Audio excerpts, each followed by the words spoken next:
What is good, family, and welcome back. Please go ahead and throw those A's in the chat if you can hear me speak right now. Go ahead and throw those A's in the chat right away. What is up, family? Let me go ahead and get visibility here and throw on the screen. Here we go. Oh my goodness. Dude, Sebastian, my brother, thank you so much, man. Look at HUBC, bro. Look at your play here. What can I say? Dude, first of all, thank you.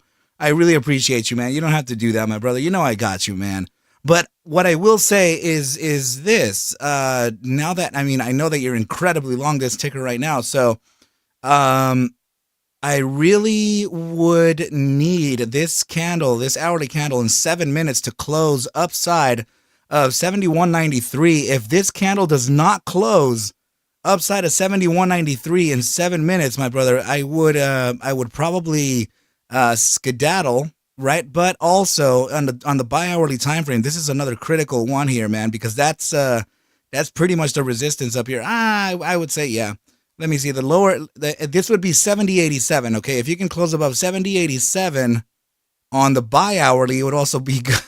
Let me see how tight I can get on it, but I'd say 70.98.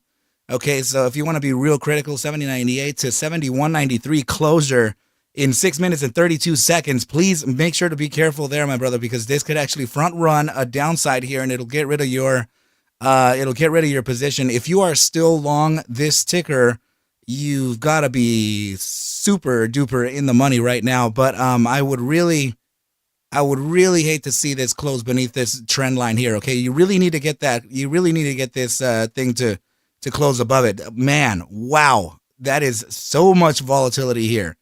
Incredible shifting here, my dude. That's a clear sign, dude. That is a clear sign for you to maybe consider getting out of the market. That break, if you look at this on a 5-minute time frame, that could have been a break beneath the prior bar high. Let me see on the minute. Yeah, this is getting me a little nervous. This is definitely a good signal here, man. A very, very good signal here. Definitely getting nervous. Any shot that you can get up here to around 68.34, if you still have that in the money, try to exit the market here as soon as you can. Be careful, my brother. But congratulations, you got to be way in the money even right now. All right, dude. So be careful. But this is giving me already those signals. Off-grid gorilla. Guys, thank you so much for reminding me. I was gonna ask about that too. SOXS.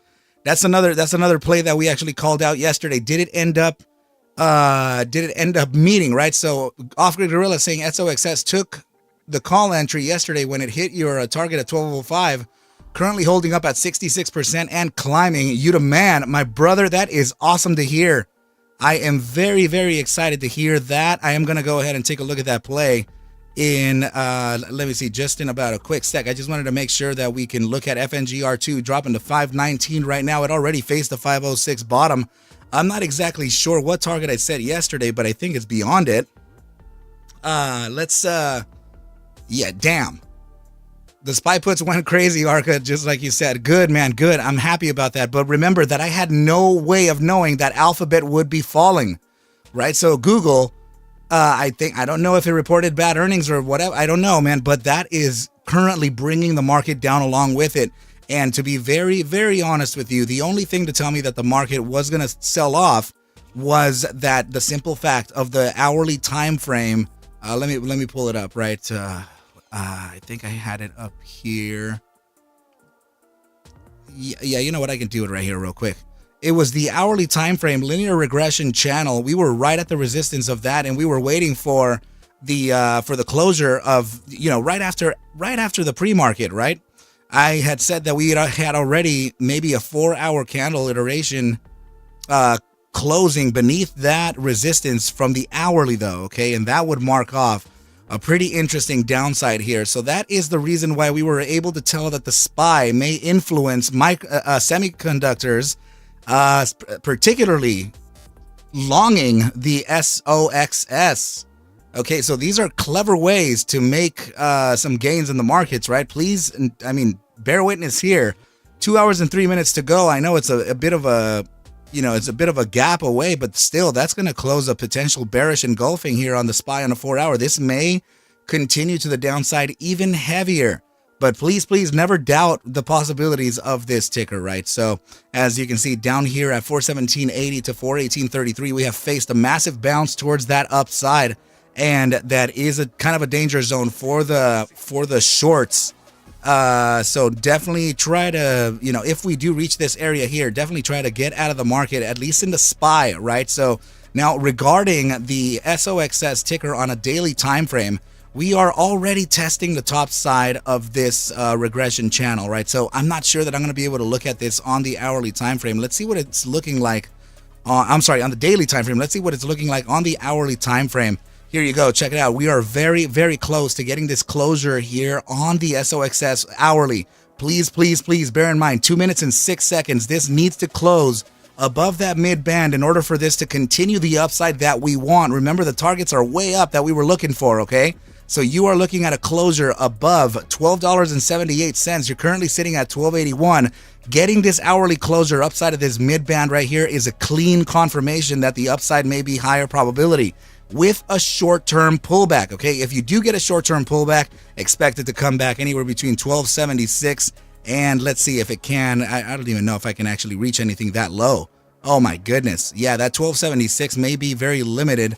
If anything, I don't even think it could do a 1271, but this actually does have a potential of 1276 at these two candles right up here, right? 1 minute, 19 seconds left to go. Check that out. Check that out. Okay. Yeah, man, this, where is, I'm looking for the SPY. Where's the SPY? Where's the SPY? Right here. Okay, SPY on the, oh my goodness, man, the bears are taking the lead here on the weekly time frame. This is getting macro bearish. We will be able to capitalize on the downside here, team. Please, please be sharp. Be very sharp on these. Off-Grid Gorilla, my brother, thank you so much, dude. That's such a nice gesture of you. Thank you, my brother. Let's see if we can continue this play. Let's see if we can get this to really roll up. Oh man, we are so shy of that target right now. Let me zoom in and just make sure what that is, right? At its very closest. Yeah, 1278. It needs to close above 1278. 25 seconds. So Dark Zenon, this is actually something that I'm going to be giving to you, although it already exists in TradingView, called Linear Regression Channel, except that I've made modifications to it. 9 seconds left at 1279. 7 seconds left. 1279 still holding. Oh man. Oh man. Wow. That was a 1278 close. Let's see. No, I'm sorry. Let me see what the close is. What the close? Yeah, 1278 close. That's a very interesting. Oh man, it's hard to tell what it's gonna do at the close here, team. This is gonna be entirely a gamble at this point. Make sure to set your stops. Make sure to not lose whatever you do have, right? So if you are going to consider any type of, I wouldn't let this break 1271, it looks like, okay, but 1278 usually, I mean, that's technically a support. I can't believe it closed right at that mid band. Oh my goodness. Technically, because it came down, it's actually a support. So this would, in all reality, go up. Oh man, that is insane. Very, very, very, very interesting times. Okay, so RSI is in the gravitational zone. This has a higher probability for upside here. Congratulations, team. Where did the closure happen, my brother, for the HUBC ticker?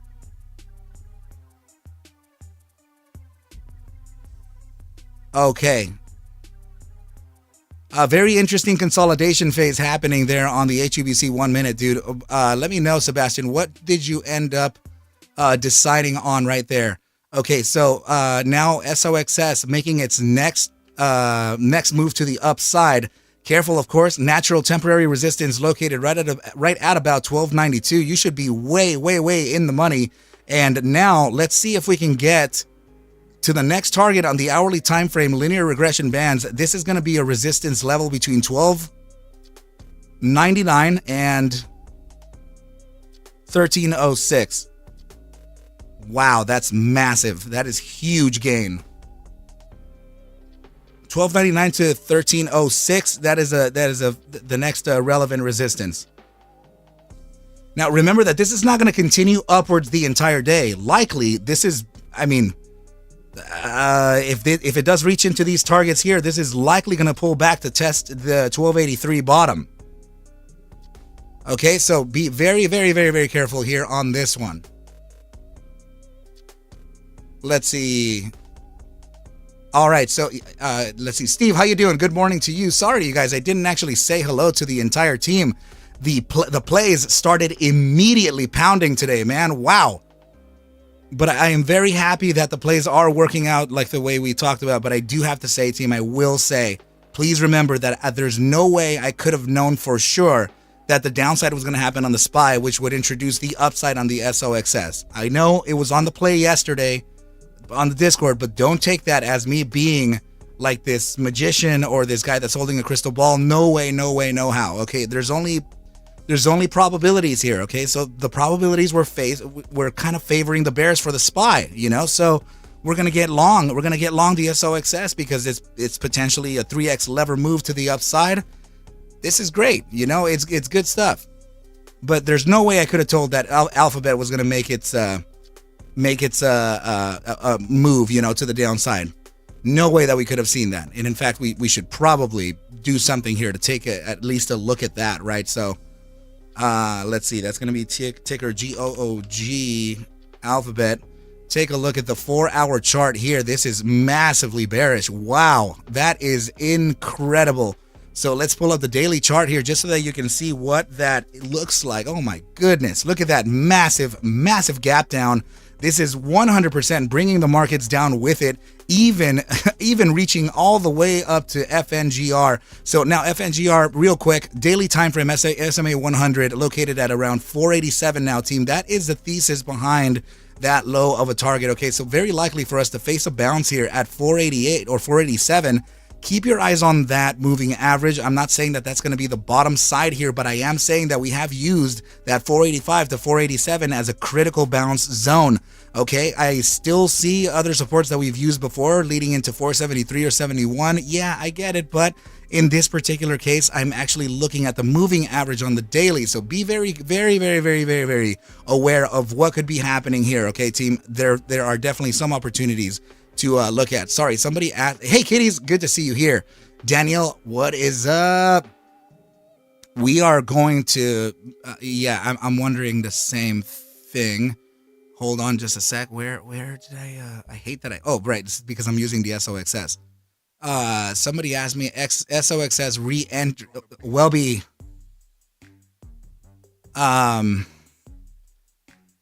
That's very tough, brother. I mean, you can technically, yes, you can technically enter there, but your risk is to try to beat the 1292 zone because this is kind of a tweezer top now, right? So whomever actually ended up catching entry, this was to catch entry way, way, way down here, right? So we cannot ever make our moves entering when the stock starts moving up.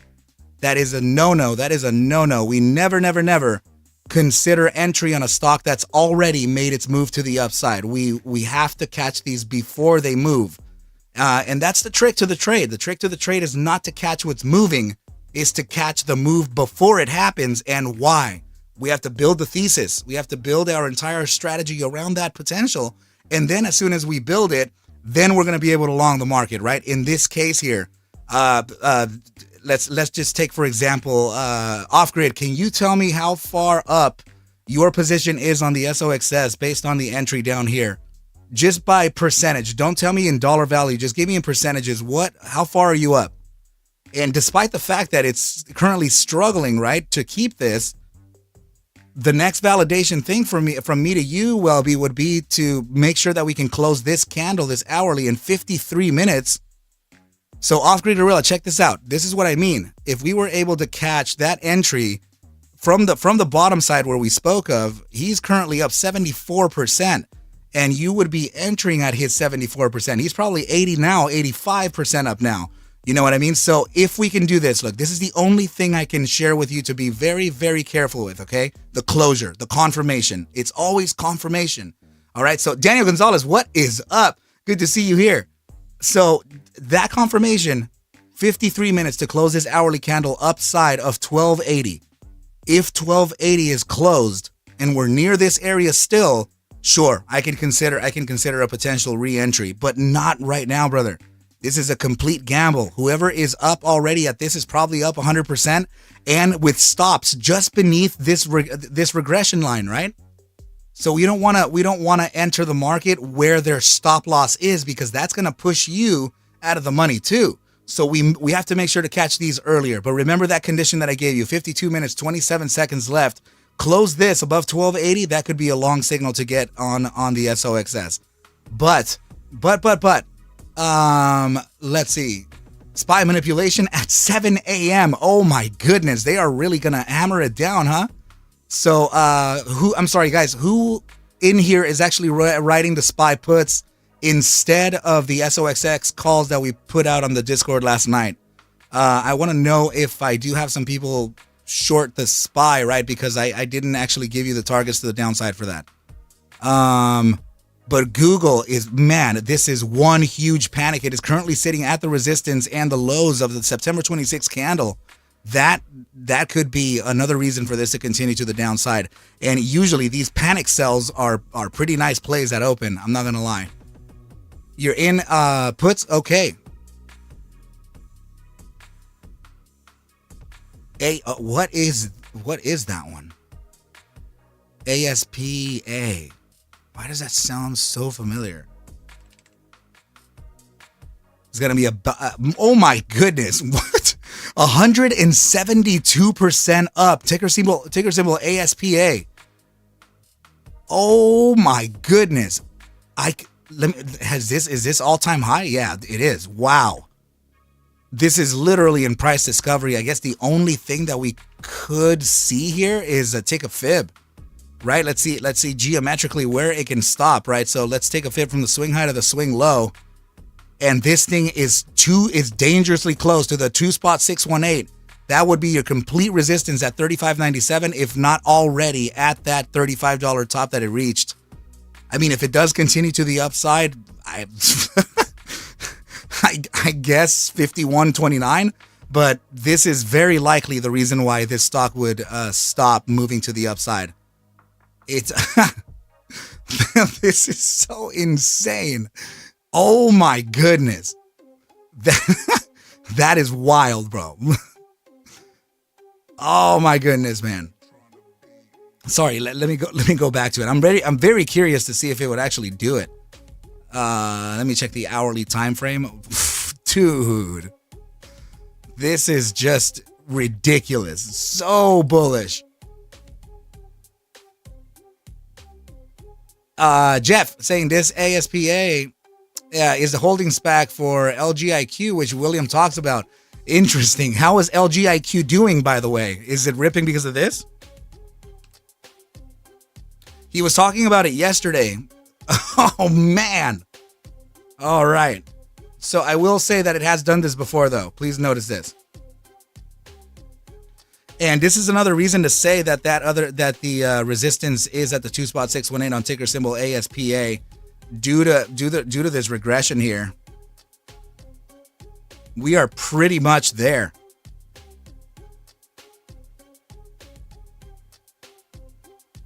Right, here we go. So it looks like it is following a broadening wedge here, and let's see, resistance. Actually, it may even be able to. Can it pull a little bit further up? Maybe. Let me see. Yeah, it could still go up a little more. I think it could probably go up to 25.15. But my problem with this is that, I mean, let's pull up the daily time frame, right? And I want you to notice how many times it does these crazy wicks to the upside, and then it just doesn't. Right? Take a look at that, right? So I mean, here's one. This is the one that we're presently on. This one here, this one here, this one, and it eventually corrects, right? And it does these like parabolic upsides, right? And it just it never maintains them really. So I'm wondering if this could be the ultimate change here, right? Could it be? I'm not sure. but it's right. I mean, yeah, I think it could still go up a little more here based on the hourly time frame, potentially 25-21, and then this could actually is maybe able to correct again. Man, yeah, this is very interesting. So ASPA, that was a good eye, Jeff. Good eye. Let's see. Would have bought LGIQ. What happened? Sorry, Bob. Can you tell me that again? Optics matter. Thank you so much, my brother. With that very kind dono, you're saying thank you for all the great education, teaching us to be patient when trading is a great. Oh my goodness, yeah, I can't stress to you how much not being trigger happy in the trade is the move. Right, it's very, very dangerous in the markets. Like if we don't practice that kind of patience, this is looking very good, team. And I'm wondering if this SOXS is probably pensive on the next move up because of the closure of this current hourly candle, 46 minutes and 51 seconds. Remember, 1280 is your bottom side here. If it does close upside of it, you're within here. That could be a good sign here to continue the market or to continue along the market. Based on the connection between ASPA and AGLQ, let's see, would have thought LGIQ would be up further. Oh, I'm sorry. Gotcha. Yeah, you know, I don't really have a comment on that because of how I don't know the behavior between these two. But one way to kind of see if it is entirely out of bounds here would be to maybe zero out your scanner settings and pull up the ticker itself here, right? So let's see, LGI, what was it, Q? Yeah. Oh man, are you kidding me? LGIQ. Ugh. It doesn't even pop up as relevant. What the hell? Okay, let me see. I just want an average true range. Let me do it manually then. Well, not manually, just another way. So this has an average true range of about almost 2 cents.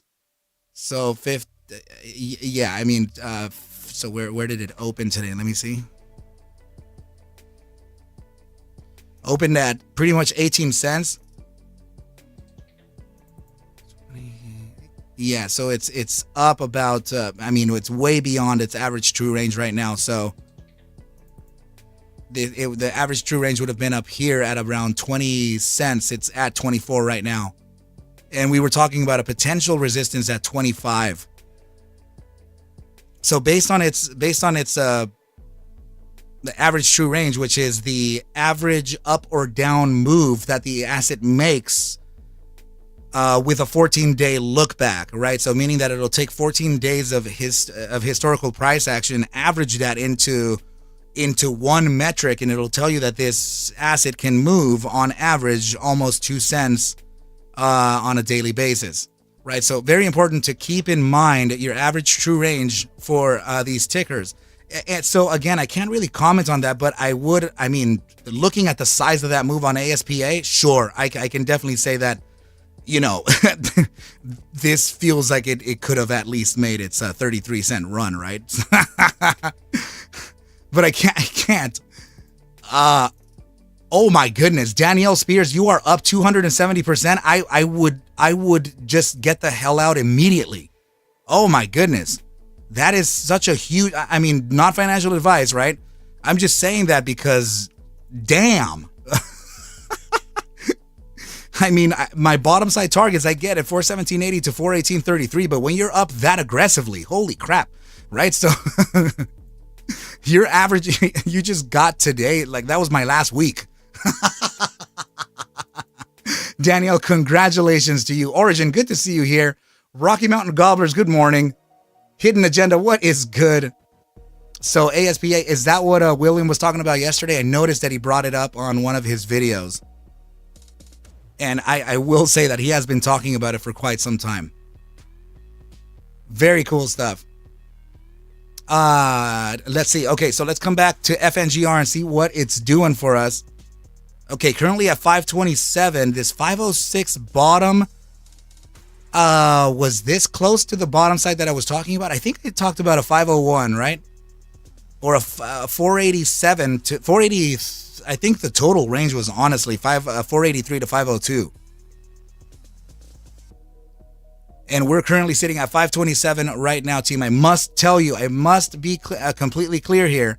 I have not reopened any exposure to FNGR since I told you that I liquidated before the Friday, where it ran all the way up to where it went up to $1 million, right? 725. Ah, goodness gracious. So I have not opened any exposure on this, right? And I'm definitely not gonna bet the downside on this. I'm not even gonna front. I'm a little scared, right? So I'm not gonna do that. Oh my goodness. Yeah, so Danielle, keep a keen eye here, because this I need you to bring out them cat-like reflexes, because this let's see. If this hourly candle reaches my bottom side targets, adjust my 418.33 to 417.80 to this target here to be safer, okay? That would be 418.52, and you would be you would probably be like over 300% up if you did sell at around 418.52. Danielle Spears saying, thank you. You're right. I'm happy with that. I only bought one contract. I don't think sell it off in percentages. Can't see, that's the thing. That's the thing. In the master's course, when you take it with me, I will encourage and stress for you to not look at your P&L. Do not look at your P&L. There's nothing wrong with trading one share. There's also nothing wrong with trading one contract. I usually trade for the SPY, Danielle. I usually trade two contracts. So you can only imagine, right? So yeah, do not look at your P&L. Look at your percentage value, right? Because that's going to give you a clear story. Imagine that you were 100 contracts, 253% cash out. Congratulations. That is 100%. I mean, literally 253% your entry. That's so if this thing cost you $40, you probably cashed out at what, $120? That's ridiculous. Or even more than that. Oh my goodness. So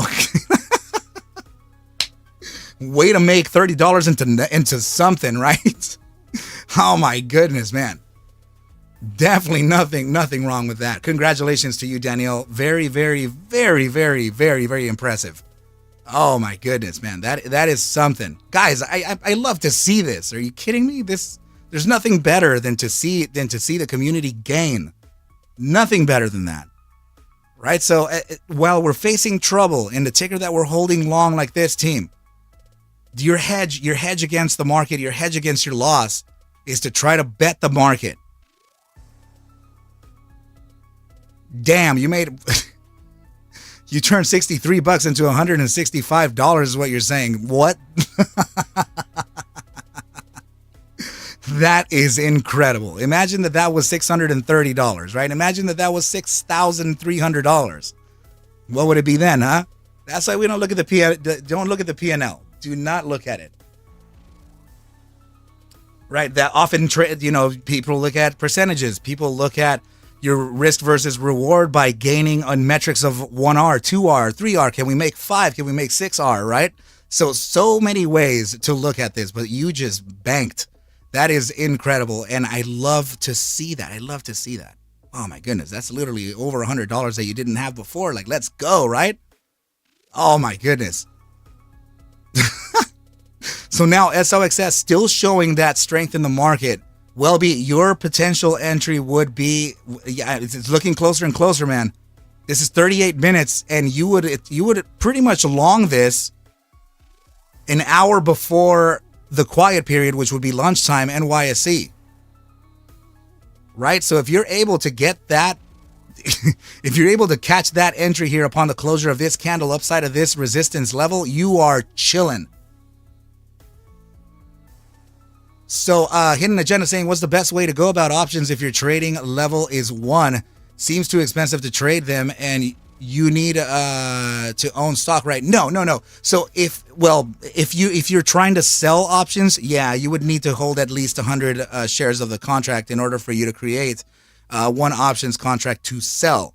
But what I'm doing here is actually we're buying contracts instead, right? So we're gonna when I say we're gonna long this call, that means that we're gonna bet the upside by buying a call option of the underlying, being SOXS, right? So options contracts, if you are brand new and level one, level one as in trading or level one as in trading options, two very distinct things. Please let me know.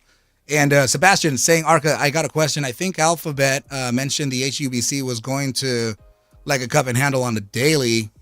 Okay, currently every time frame RSI and stochastic looking very bullish. What's your thought on it?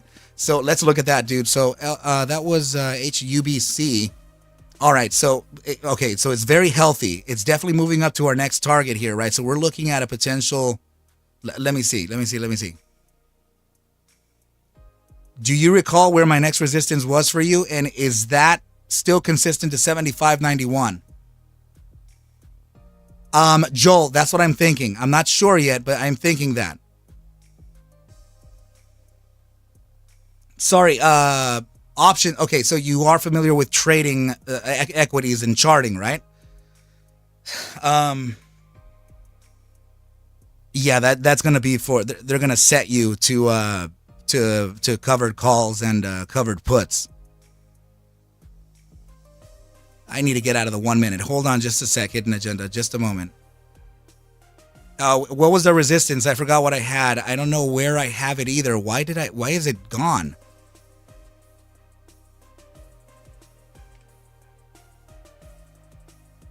Oh, the resistance was 72.46? Or is the next resistance here 78.30? You're just keeping runners? Okay. So I guess the next indication would be is if, yeah, I guess the resistance here on the hourly time frame, you're looking at 78.35, right? Okay, gotcha. So it did break it.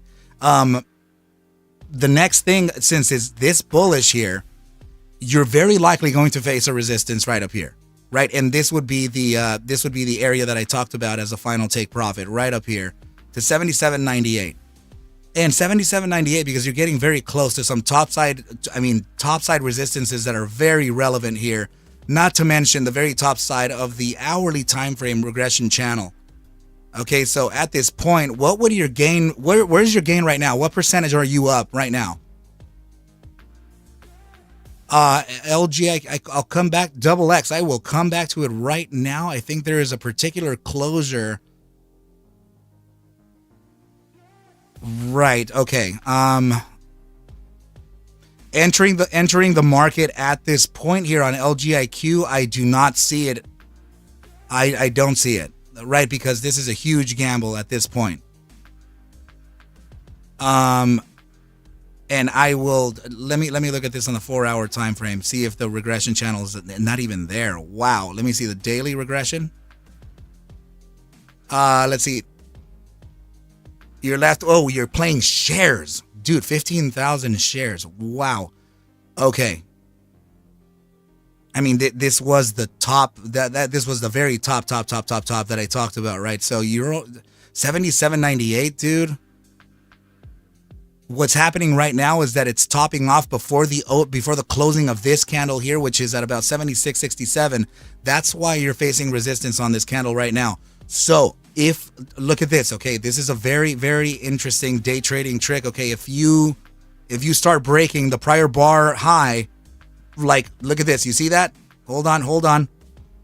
If you break that 73.51, that's already kind of a bad sign, right? It's bears trying to take over. So that's already a break of it right here.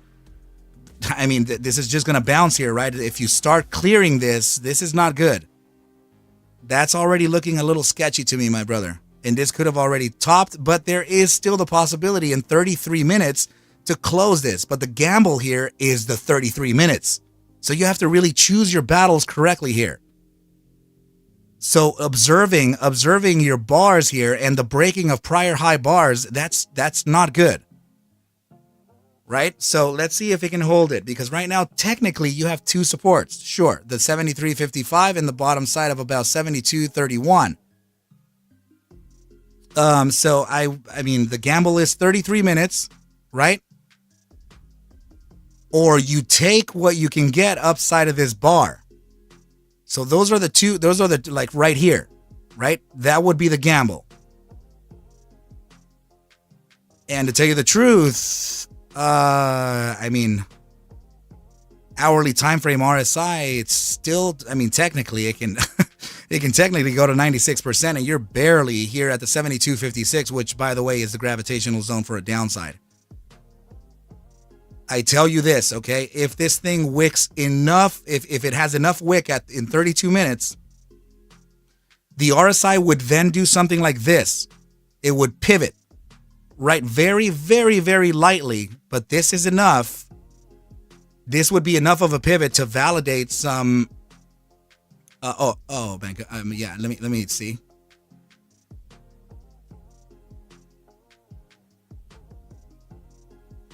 It would technically validate. Could it? I'm gonna draw this line here. Okay, this line here. It must make a higher high in the pivot of the RSI. It must do something like that in order for it to validate a drive of bearish.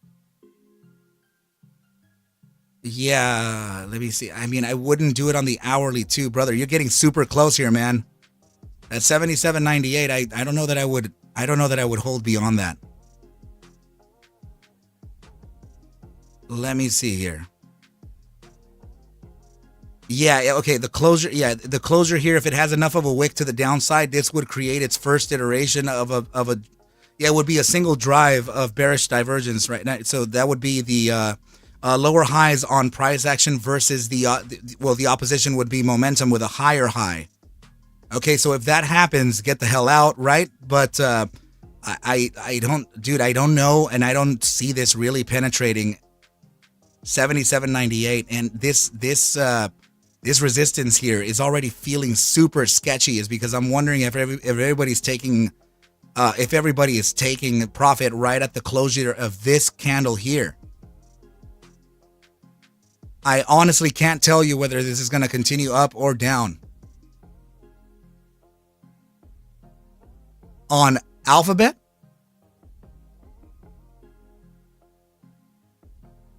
Okay, 30 minutes to close there. Let's look at it.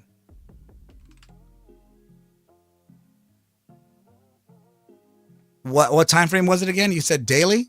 Sorry, dude. I thought you were talking about HUBC. So Double X saying this will very soon announce a record date on LGIQ. So I have to figure when the jump in, and according to William, it can be 175 after the merger, which could be soon. Okay, so we would, I mean, technically, we would be chasing the asset at this point, though. So, let's see. If there could, oh, man. I have to show you this in a 5-minute time frame, right? So, okay, so the 5-minute time frame is already breaking beneath the invalidation zone here. The invalidation zone is actually located at this candle here at 22.44. We're sitting at 22.30. So there's a higher probability for a downside here, although this is a lot of sentiment here, right? So if we're able to maybe drop a little more, then that could give us probably I think we could get a clear picture here. Let's see. Oh my goodness, this is such a mess. But I think that, see, you don't want to be in the wrong side of the V over here, man. You really don't want to be in the wrong side of the V, right? But I see that there could be a temporary bounce here at 21.98. Sebastian, let me know. Daily time frame, cup and handle is what you're talking about, right? Okay. What I mean by the wrong side of the V is that if this thing goes up this far and then then this thing pulls back to somewhere like this and then it continues upward, I would really hate for you to long this when it still has this to go. You know what I mean? So being on the wrong side of the V, right? So meaning that if we would really try to see if we can catch the very bottom side and not the fundamental opportunity. Because in this case, if you're chasing the fundamental opportunity, anywhere is fine here, because 175 is not going to make a difference at 23 or 25 cents. But entering aggressive in the market, 21 cents to 24.51 with an aggressive entry, it's a huge difference. So this is I'm very critical with entry because I'm usually out really fast, double X. But if this has a potential for 175, dude, I don't think it matters. I don't think it would matter. But remember that I do not chase fundamentals. I chase fundamentals very, very lightly. But this looks like a strong enough catalyst for it to really rip, right? Daily time frame Google for Sebastian. Let's see this.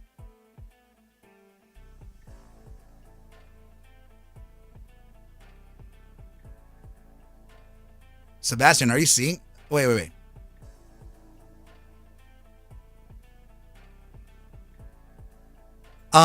So okay, Bob. So that's a good question. It would be your oversold or overbought levels.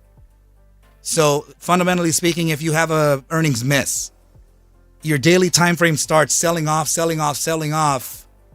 You start to notice that your RSI is entering the oversold percentile aggressively.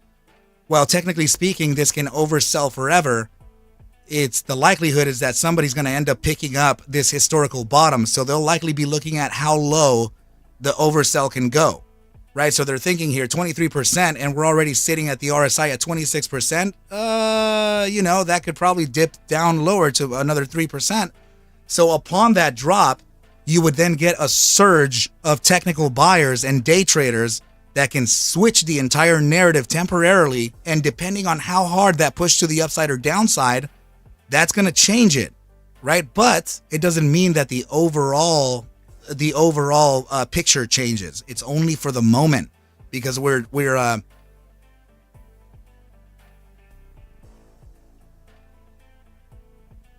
oh, you were talking about Alpha Trader, bro.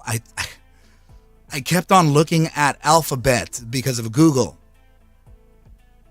So I'm thinking to myself, bro, where is that cup? I don't see it anywhere.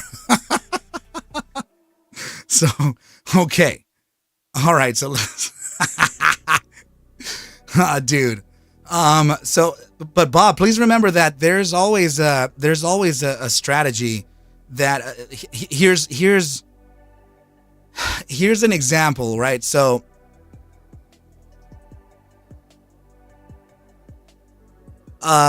Off-Grid Gorilla is a trader who trades technicals and fundamentals. So he knows deep fundamentals, for example, on that ticker ASRE, right? And he can trade the upside and the downside to pick up more, to load more, right? So because he believes that the long-term aspect within that ticker has a higher valuation than the short-term play, so he can use the already exposed cash to gain more without using your own pocket to get more shares. So that's trading the technical for the longer term fundamental perspective. Do you know what I mean? So if you can become a trader that does have both as an edge, that's also a pretty unstoppable trader, right? I myself, I don't particularly look at fundamentals in that way. Sure, I can do let's see. Hostile reverse mergers, share buybacks, forced share recalls. Let's see, management changes, earnings, right? But earnings is probably the least of it all, right? And the management changes particular to the CFO and the CEO. Let's see. And that this would lead on to macroeconomic data for fundamentals for CPI, PPI, PCE, rate hikes, right? The Fed, these types of events, and then also natural catalysts like what happened in the pandemic, and also what happened between Israel. I can't say the word, right? I'm gonna get I'm going to get hit here, right? What's happening right now between Palestine and Israel. So those types of macroeconomic events I look out for as far as fundamentals, but nothing else really. I don't really focus on like, I don't really focus on 10Ks or 8Ks, although they provide good information, but I really need something more impactful for the short term, for the very short term. But that doesn't have to be you, and it doesn't have to be anyone. I encourage you to take your edge and merge it with something else, right? So yeah, in this case, I think, is this the cup and handle right here, bro? Sebastian? Yeah, so I would encourage you to never look at this as, well, Arca doesn't trade it like that, so then I should probably follow his example. No, don't do that, because if you're a great fundamentalist, use it to your advantage. It's yet another tool for you to be able to, appropriately siphon out of the markets. Let's see, Rosie Gray Glasses, how you doing? So Sebastian, was that the hold on, dude. I know I'm heavily distracted, right? But please, is this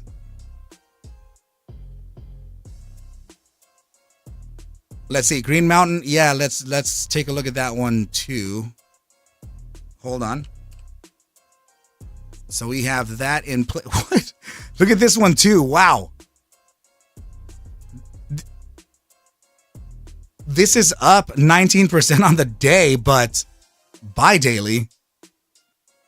I mean, hold on, weekly time frame. Let's see what it's up on the weekly. Damn, 152% up on the week. This thing is shifting the bands like crazy. Oh my goodness. So, Sebastian, so I guess if you, there's two of them, right? There's this one here, and then there's also potentially this one here, but you have to know how much I don't like this formation. This one has a terrible hit rate, man. Let's see.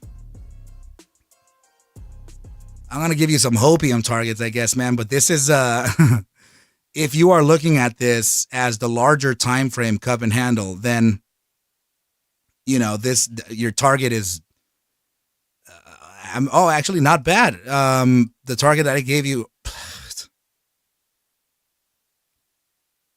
Why do I have this resistance here, and why is it landing so close to the damn cup? All right, let's figure it out. We have to dig deep.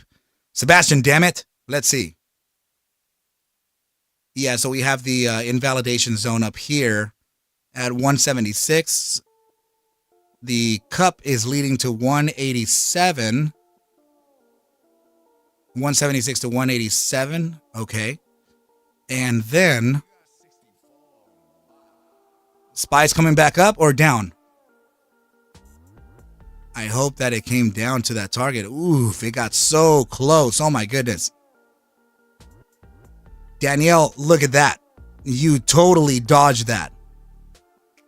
100% dodged that, right? While the downside looks so prominent, right? You were like, nope, let's get out right here. Let's take it and get out before you lose 100% of that, right? Nice. Very good. Sebastian, are you still in here, buddy? All right, I shall come back to this when you are back. Bob, you got SPY calls? Holy crap, that is very aggressive. 420.63 to 420.94, I would get out, right? Because this is you need 19 minutes here to decide whether this candle is going to close beneath this trend line or not. In fact, when we're this close to the resistance with this close of timing, I'm already planning puts here.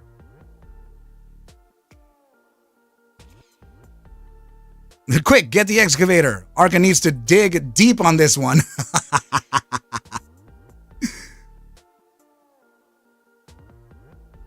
Yeah. So I would actually, this is a potential short, man. a put play right here. I don't know that it can make all the way to the upside because my target, I would have to trust a little tighter, right? This bottom side zone here is really something to respect at 420.63. But if it does reach the top side, I guess it could go all the way to 420.96. I'm just not sure how much conviction I have on that upside. So Bob saying, agree, watching close. TSLA move up. SPY corrected with its, yeah, so I think this is a temporary upside for SPY, and then Tesla is going to eventually crash again. If it's not, man, this is already trying to give up the ghost here, right? Look at that. Finger declining whether, let's see, deciding whether to push or come back down right now. So that is that. Yeah, I would understand why it's doing that. It's actually at the resistance level, the 4-hour linear regression band. So, man, that is going to be a very tough close. We can even look at this in the hourly time frame. Yeah, closing this hourly 17 minutes above 521.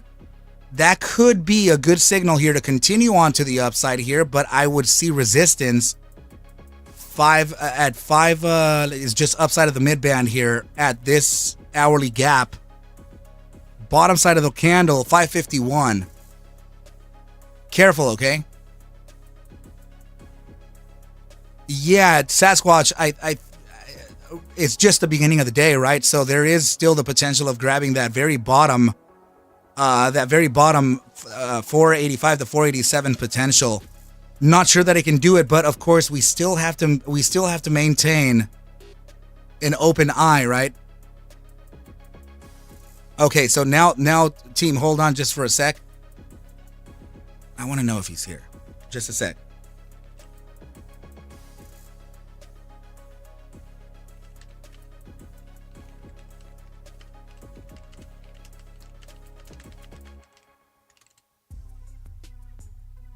Okay, sorry team. I just want to make sure that Sebastian is doing okay here.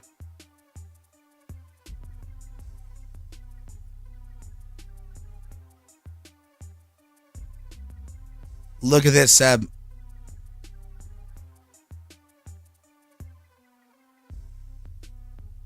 Right, so we were talking, man, that was so close. 78.05 was the target here that I had. It's because of you telling me to go to the daily.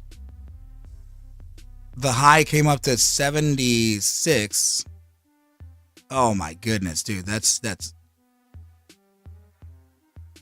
so close. But yeah, as far as that cup, if we're looking at the larger cup, dude, that's you're looking at, I'm just gonna put that target for you right here, brother, so you can know exactly what I mean. Did you hear me just go like abadi? That's all, folks. When I have too many thoughts on my mind, man, I'm just going nuts over here. 249. And the reason why I'm going nuts is because I'm in the process of liquidating every single broker I have, and I'm going to close every position I have. Damn it. Why would I be doing that? Well, because I'm sick of being limited. I'm just going to open up my damn DAS trader. I'm not going to be limited anymore.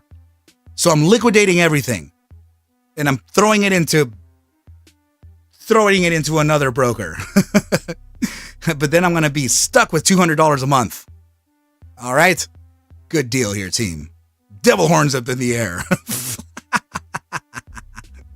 So, dude, I mean, technically, this is saying 187. We had a resistance level at 188 to 176, 176 to 168, sorry. But I mean, I would say that has a...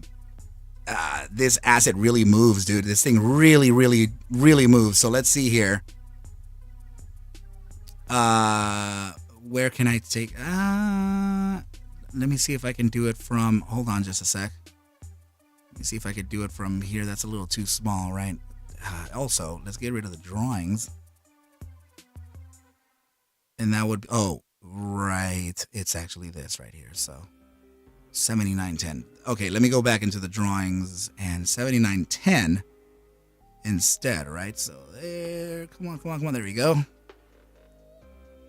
And then take it down here.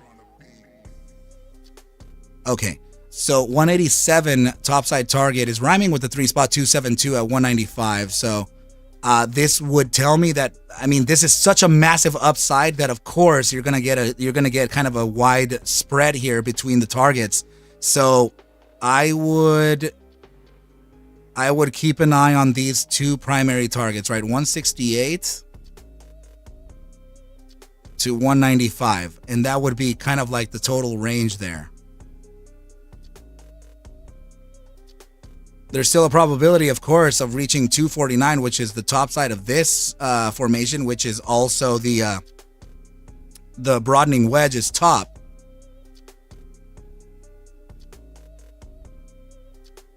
Yes. Aiden, I could actually... Yeah, I can do that. I'm wondering if I should just actually meet you in the Discord instead. Hold on just a sec. Double X, thanks for looking out for me, brother. You know how I feel about you and what you do, dude. Oh yeah, I totally know, my brother, and I know that you would actually take it seriously, because there's oftentimes people, some people don't, but that's only because they don't. That's only because they don't know that I look at this not for the financial gain. I really look at it because it's the coolest puzzle ever, right? So then when you detach yourself from that, then you have like this non-biased opinion, and usually that's it's a healthy way to look at it. You're thinking 78, 80? 78 to 80. Let me see. 178. Yeah, so that would be the correct it to 176. Do that for me at least, okay? So do 176 to 180. Because that's one of the resistances I have. But dude, I mean, I'd hate to jack you for 2 freaking cents if it doesn't, man. But you know how I am. I'm sometimes the 1 cent guy. Oh, you're talking about a drop here? The 78.05, and then the topside target will be the 82.50. This is at least the range that I had, right? 82.50 to 78.05. Wow. And that would be the resistance out of the cup, right? So meaning that if you were going to play a breakout play HUBC, consider this. Let this thing run, right? Either to maybe, I don't know, it could actually get up to potentially 89.27. Oh no, actually I think it'd probably get up to $1 at the 1 spot 618. Then it'll retrace back to test the cup, right? So I think the cup would actually be the testing of the 82.50 again. So technically this would be up here, and this would be slightly higher. So yeah, 1 spot 618, $1 retracement back here. Validate this, the top side here, and then ride the cup target, which then would be adjusted to, here we go. Oh man, no way. 196 and the 3 spot 272 at 195. There we go. That little adjustment here based on this, right? So this would be the horizontal line to look at as the top of the cup right here, all the way to this side. Candle could actually touch down here, retrace, get its rocket fuel here, potentially drop back down to 74.82, maybe even 67.95.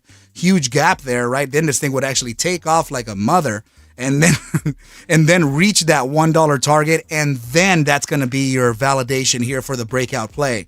So as soon as you get at least a 4-hour closure upside of the 82.50, that would be that spot to get long this asset and then start running that upside, dude. Huge resistance coming up at around 110, but still I think it's temporary. 110 to potential 1618 support before a continuation up.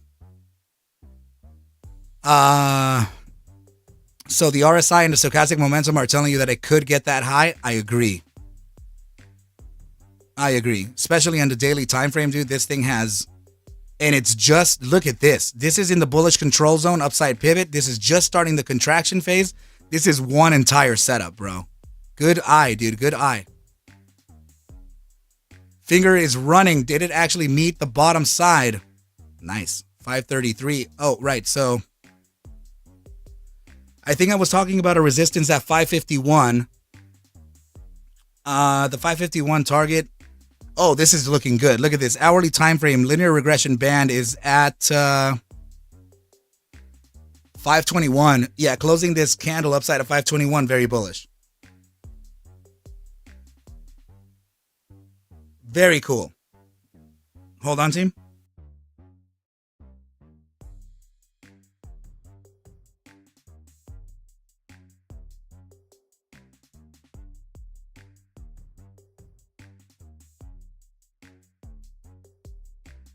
Just a sec, you guys.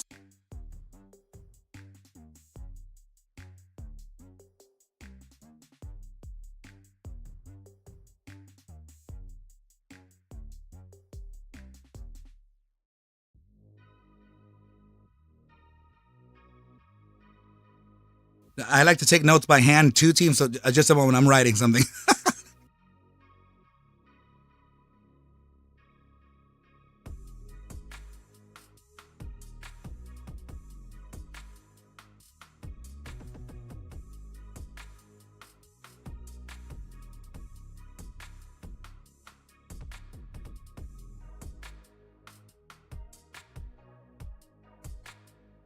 Okay. So, yeah, I'm sorry, team. What I'm writing here are just little details and notes that I'm taking here from literally myself. Right? So, oh man, Tesla is not looking so hot here. Hourly time frame regression resistance is at 220.95. That closes beneath that. This would start, yeah, this would continue to the downside yet again. It came back up. Oh my goodness, what an impressive recovery. Was that from before? Oh yes, from before, sorry. Let's see. Rosy Gray Glass says Borders tweet. Let me go to it. Let's see it, right? Let's pull the receipts. Thank you so much for sharing. Let's see. I'm probably gonna sell HUBC and get back in if it breaks 82.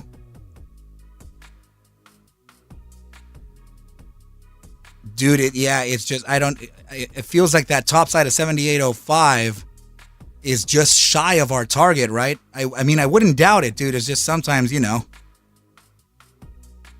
can only do our best, right? But I had a target here. Why is that 76.91 present? Let me see this on the shorter time frame. Just a sec, team. Oh, that is the triangle top. This triangle here had a topside target of 76.91. So highlighting this right here, 76.91.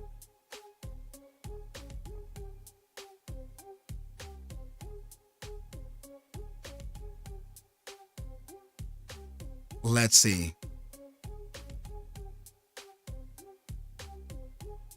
Yeah, dude, I think dude.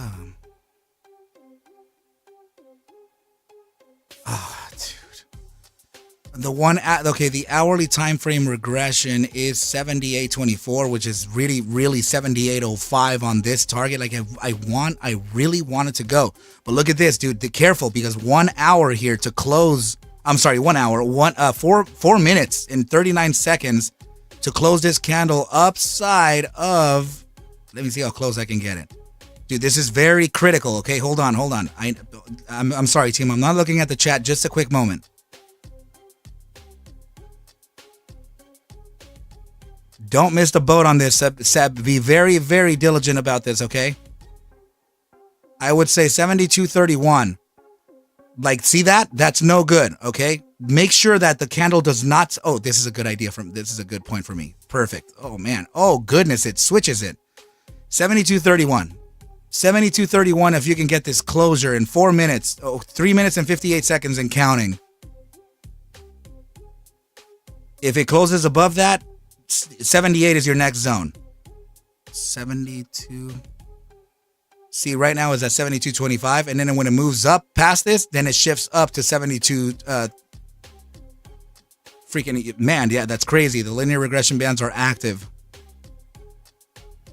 3 minutes and 34 seconds. 72.31.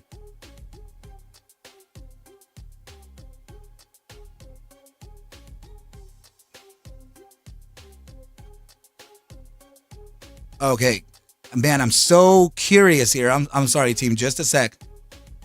I'm very, very curious here over what the heck this is gonna do.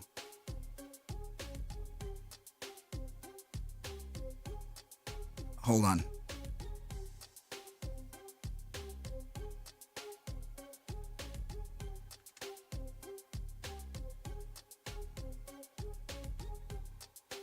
Just a quick moment.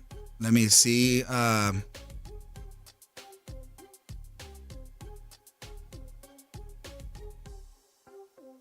Just a moment. Let me do 3 standard deviations away from the mean. 3 standard deviations away from the mean is landing at 78.78. So it's 78.76. Very consistent to the targets that we're talking about. The mean band is technically right here at 70.28, but I would not trust that. The invalidation zone technically is 71.22. But the closure in 2 minutes must be above 72.31.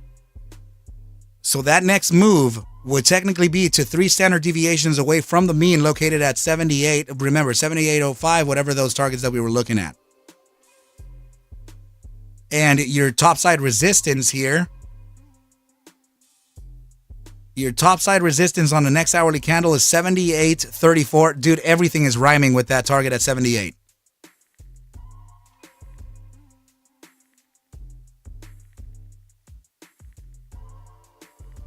At 1 minute and 38 seconds. Sorry, team. I'm still not looking. Just a sec.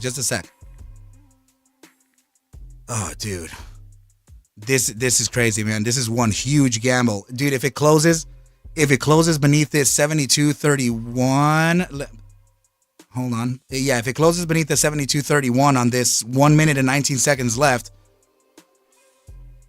I don't know how I feel about you holding anymore. At least you can just wait for a pullback, right? And then also, since the play is getting a little shaky here, I would then also reconsider entering at all. Because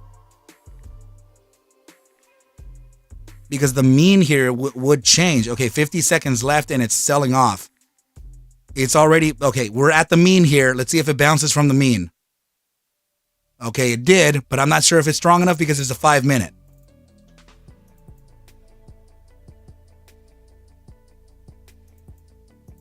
This is not looking all too hot, dude. If you can get an exit anywhere above 72 cents, careful, 25 seconds left.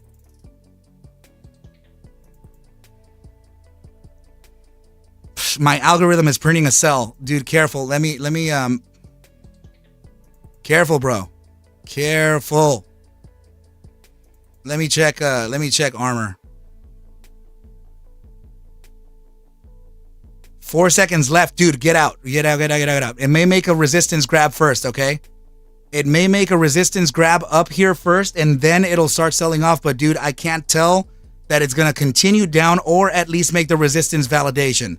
This is the gamble, okay? This is going to be the opportunity to get out of the market, right? Any type of upside that you can get here, out. This is entirely invalidated. And it already closed beneath the invalidation zone here at 71.17. This is very bearish right now. Careful.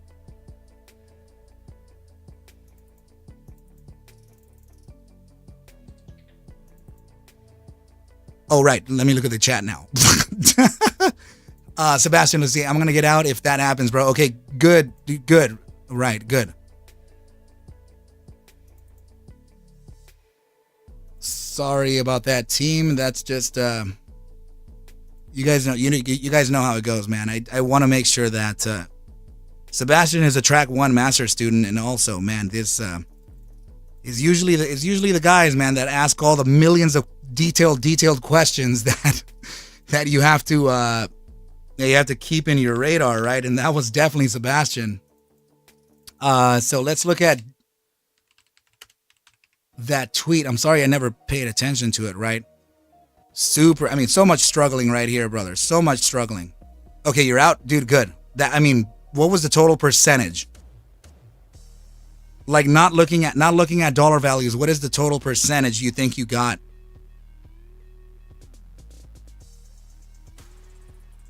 Good. Good question.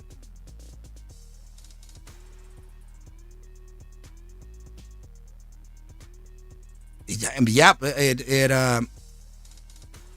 it closed upside of the regression band here. So this, yeah, and I said to be careful and don't be afraid if it reaches down to 1277, even 1271. But this is what I meant by it, right? This is actually trying to validate the support here. So it closed at 1285. Then I said it would naturally come back down to start validating the support. Let's see. Was his entry at 53? Really, was it?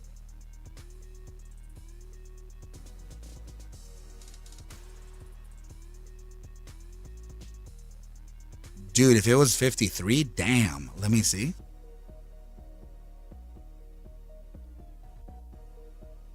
That would be stupid, right? So yeah, you're looking almost 40%. And that's in shares though. This was not in options. This guy just ripped it on shares. So you heard him too. And I wouldn't doubt if he just fell asleep right now because it's probably late where he is. So he said that he had runners to take it to the top side and he had 15,000 left.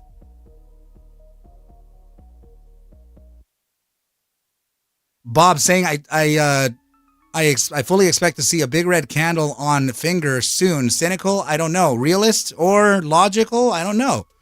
But let's take a look.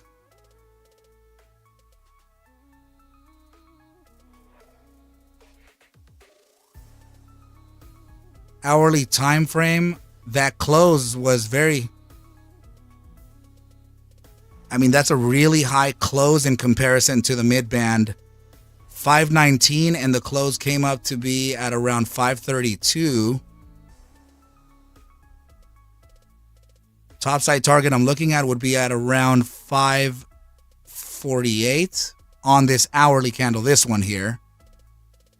EMA 13 is in the way a little bit, though. That's in 539, too. Let's see.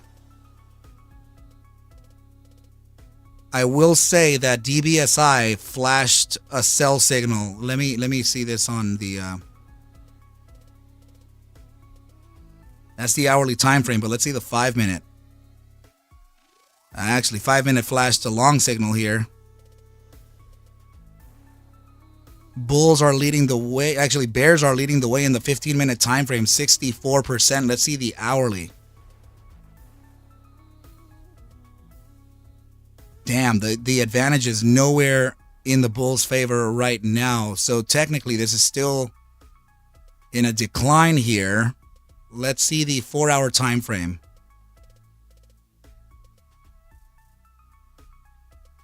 Real quick, team. This was the post. Let me just go ahead and zoom in on my screen first and bring it up, right? So I'm going to also highlight it, and this is what the text said. So the gloves are off. We're just getting warmed up. One at a time, the shorts will fall. Very interesting. Now, is he focusing on Moni right now? Because it looks like that's kind of his main deal. But no, he's focusing on all of them. NEOV, FNGR, MONI. And to tell you the truth, team, I just... oh, man. Yeah, so some of these have been... Oh, my goodness. Can you tell I got a lot to do? Jeez. I don't want to, man. I'm getting really upset over these huge, just massive stop outs, right? I really don't like that. And this is partially why I'm doing these Tesla plays, these SOSX, SPY, because it's, can I say that? I think it's easier. I think it may be easier.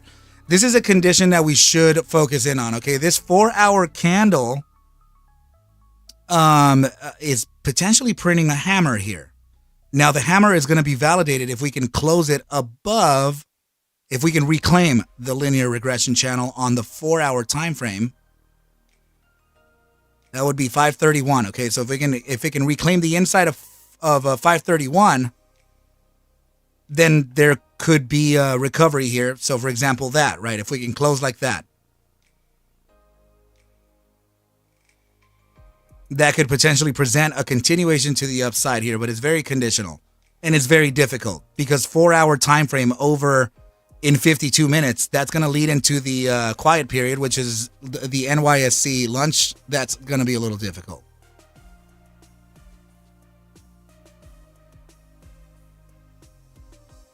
No, Welby, I don't think so, brother. I don't think we could assume that, but I also know that they wouldn't shoot themselves on the foot.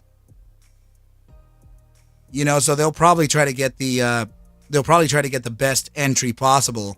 So in yesterday's analysis, in yesterday's thread, the video, I talked about this regression down here, right? So it just so happened to cross right at the target that I was observing, the 487 to 485.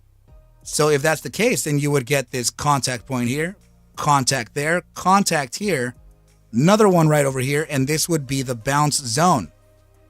Now, if we look at price action carefully, please notice, like, for example, here. We got into this range of support, bounce to the upside, right? Even on this one here, range of support, bounce to the upside. Take a look at right there. Bounce of the range here, huge bounce to the upside.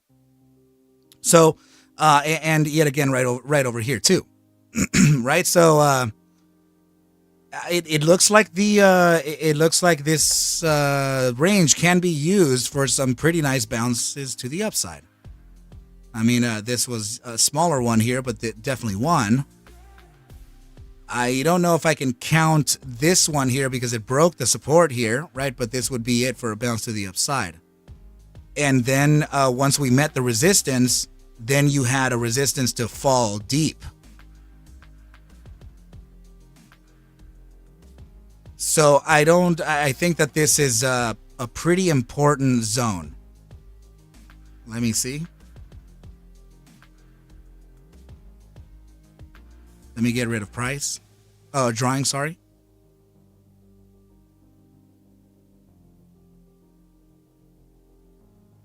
Yeah, could this be?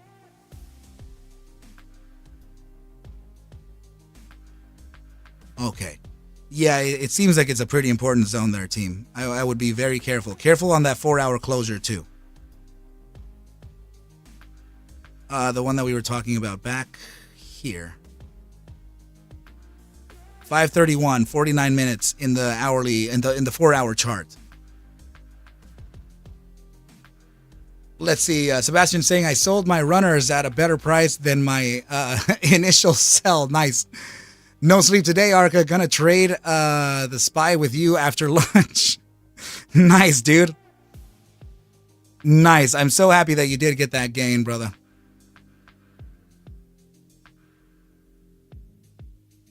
So now, right, if the SOXS is pulling back like this, team, wow. Definitely invalidating the thesis here of holding the 1281. 49 minutes left to close this candle here. If you do get a shot here of breaking into the area of about, I'd say, 1278 to around 1279, I would consider maybe getting out of the market, right? So even actually, you know what? This is it's right at support right now. So it could face a bounce to the upside from this area here.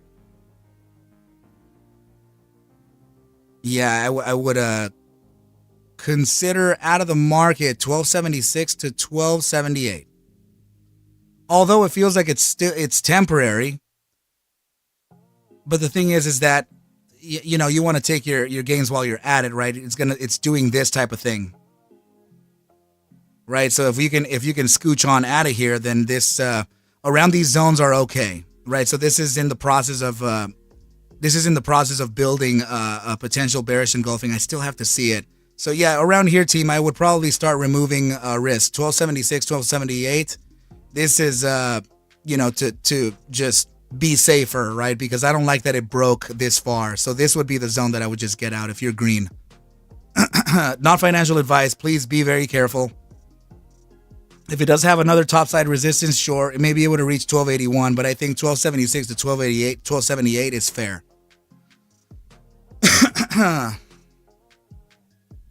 30 minutes. Let's see. Yeah, this candle is making me nervous here, team. I would have definitely pulled. Let's see here. What time frame was that? On a 30-minute.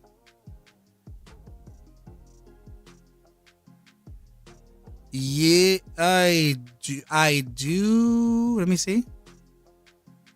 It is actually a right-angled descending broadening wedge, and I'll show you why. Let me just let me pull into a cleaner chart. Okay, so this entire thesis was already done, so I think I could potentially use it here. You know, I have like a million FNGR charts because there's so many. The thesis, you know, it does play on, but damn, it's a lot of responsibility, right? So I'm gonna show you something here. I do believe that it could be like this. Maybe even the 15-minute. Let me see.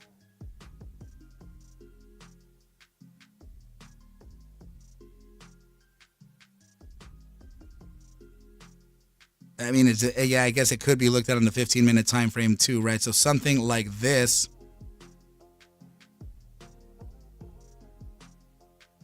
Right? And then this actually...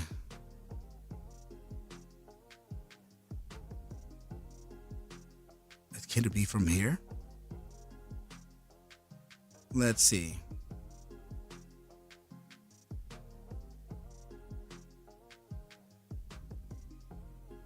It's pretty close. I guess it could be that.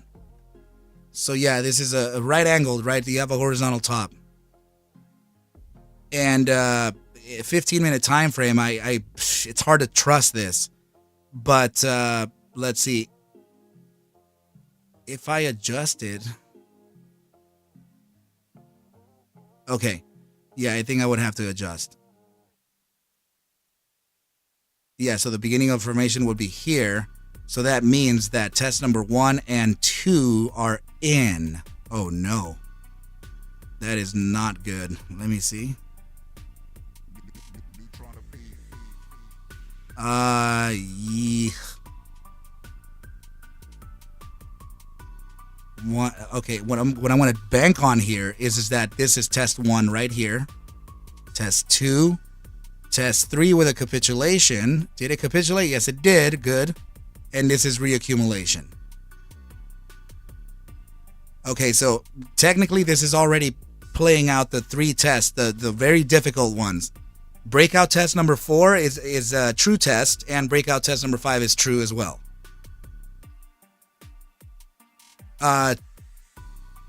This is going to take some time though. Hold on. Tesla re-entry for puts. It's very I would not do it. I would not do it leading into 9 a.m. Pacific time. That's going to be lunchtime in 45 minutes. Our play would actually be upon realizing Tesla's resistance at the SMA 100 at 225.82. We wait for the 10 a.m. Pacific, which is going to be the 1 p.m. NYSE. So yeah, 12 p.m. 12 to 1 NYSE. We don't enter the market whatsoever, but we can consider a shy maybe 10 minutes to 1 p.m. and also 10:30 a.m. Right. So I'm talking about. I'm sorry. I'm speaking my time because I'm Pacific, right? But it's hard to speak in NYSE time all the time. But yeah, if we can do my time 9 a.m. to 10 p.m. keep clear of the markets, stay cash, let this thing ride up, get that potential resistance at 225.69, then the pullback, and let's wait for the hourly candle to start showing signs of clearing. This is the next hourly candle. Yeah, closing beneath 220.90. So, and sometimes the thing is that you can bet it, right? You can definitely bet that there could be a nice upside here. But the thing is that if you have a resistance here and then you start betting the downside, this candle has both the EMA 21 and the 55 as support. So it may actually bounce away from you, right? So while this is closing beneath the regression band, sure, that's great. But then you're at risk of facing a bounce from these moving averages, as they're very, very much respected in this ticker and actually almost anything in equities. So I would urge to stay out of the markets until it's 8:17 a.m. Pacific.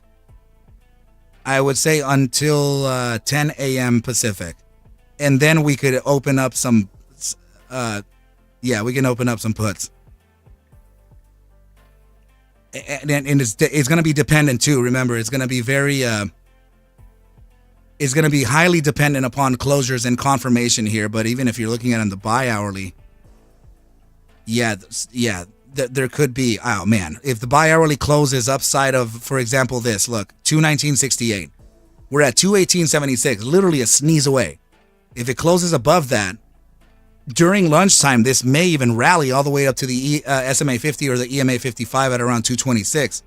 So then you're telling me, Arca, well, if you know the upside is coming, then why not? It's because no one trades lunchtime, brother. That is an institutional rule. We do not. We follow the trend, right? The trend is our friend. And I will say this, 5-minute time frame, huge rising wedge here. This does not look so safe. It's so Danielle Spears, okay, you're asking Sebastian, got you. Oh, Bob, he said, oh, the humanity. Oh no, oh my goodness. Ah man, guys, just remember that I mean, I feel like we're gonna respect it, right? Does it really feel that way, right? Does it really appear that way, Arca? You suck, man. Stop saying that this is going down when we're clearly going up, bro. Of course we're going up, right? Look at this. We've been going up forever. But the immediate short-term time frames are something that we should respect. Okay, just a sec. There we go. This ridiculous regression, right? So I'm thinking that we could actually catch that bottom side of it. And that, oh man, it irks me, right? Because you have potential margin traders here that are, that's, here's something that I didn't want to share with you that much, but I think that if you can catch the other side of the spectrum regarding the GME squeeze to the upside, I want you to see what one particular trader, and he's an 8-figure trader, and actually he was a prop trader at Trillium. He was the top trader at Trillium, actually ended up training people, and then ended up being the top trader at SMB Capital, right? Lance Brightstein. So, or Brightstein, whatever, however you pronounce it. But I want you to watch this. If you're serious about day trading, this is going to be something I'll post up into the Arc University too when we get the new students up in there. So, the humble trader is, I think she is Chinese, and she is a professional day trader. She's a 6-figure trader. Right, and she made an interview, or she interviewed Lance Brightstein, and I believe that you're gonna notice how close I am to being finished, right? But this is the this video right over here, right on the top right video. This one. So that's Lance, right? I would love for you guys to watch this if you're serious about day trading, and you will catch how systematic approaches work. He's very much like I am. He just looks he looks for the very bottom line fundamental catalyst that can lead price action in the short term and rides that ride, whether it be short or long, right? But I want you to hear what he said when he was trading GME and AMC. So a lot of the people where they were screaming naked shorts, you're getting an 8-figure trader shorting AMC here and GME, and definitely not a naked one. He was just shorting the way he naturally shorts any other stock, right? So I really encourage you to watch this, as Lance Brightstein is actually one of the systematic traders that I have high regard for. Very, very, very, very experienced and awesome trader. He is definitely institutionally worthy. So Joel saying, my son and I watch her videos. That's so good, man. She's a talented trader. She is very talented. Yeah, Zephram Lance is in Chicago. No, you don't. We carpool to our Stone Masons meeting. No, dude, stop saying that. Bro, get out of here. Dude, Lance is like, I look at him like I would look at like in motocross or supercross, right? Like the all-time champions like Jeremy McGrath, you have Ricky Carmichael, James Bubba Stewart, right? Those huge legends, right? Even trailing back to Hurricane Bob Hanna, right? So those guys are like the heroes that I look at in sports. That's the way I look at Lance, dude. He's taught me so much. Lance is an 8-figure trader, dude. I don't know if you knew that. He's had I think 3 consecutive 8-figure years. He's a monster trader, dude. Monster trader. Ricky Gutierrez shorted AMC all the time as well. So yeah, I want you to watch like how that happens, because there's usually blow off tops. You can catch volume on a decline here with an upside as soon as volume starts moving below its moving average. So in other words, looking at this here, this is the moving average for volume down here, right? Let me just make it a little bit bigger. Looking at this in the minute charts or very short-term time frame, right? As soon as you start getting the bulls, leading, but then the volume starts falling beneath the volume starts falling beneath the moving average. That indicates a potential sell-off, and bam. So but remember, we're looking at this on a daily, so it's very hard to see it in a delayed motion. But if you can catch this for example, on the minute chart to 5-minute chart, you'll be able to quickly execute short positions or long positions based on volume itself.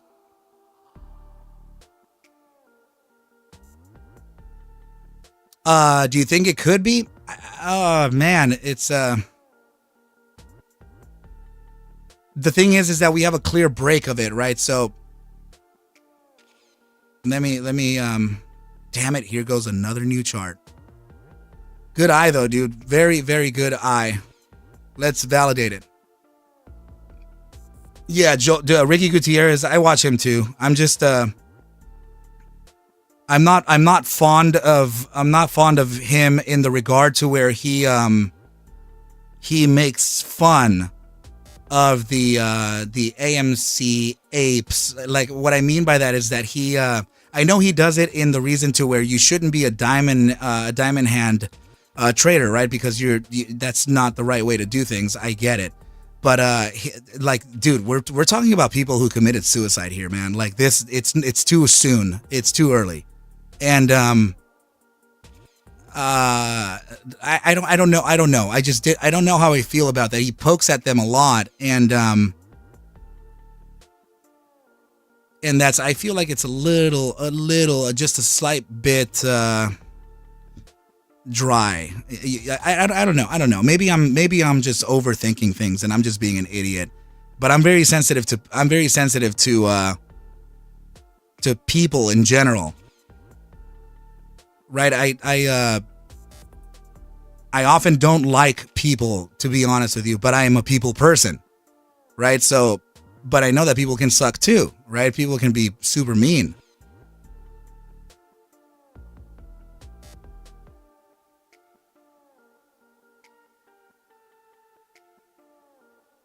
Yeah, so Zephyr, I think, and I know that he's in Chicago. I think he is because SMB Capital is. Oh wait, no, I think, or do they have two offices? Because I think I remember seeing SMB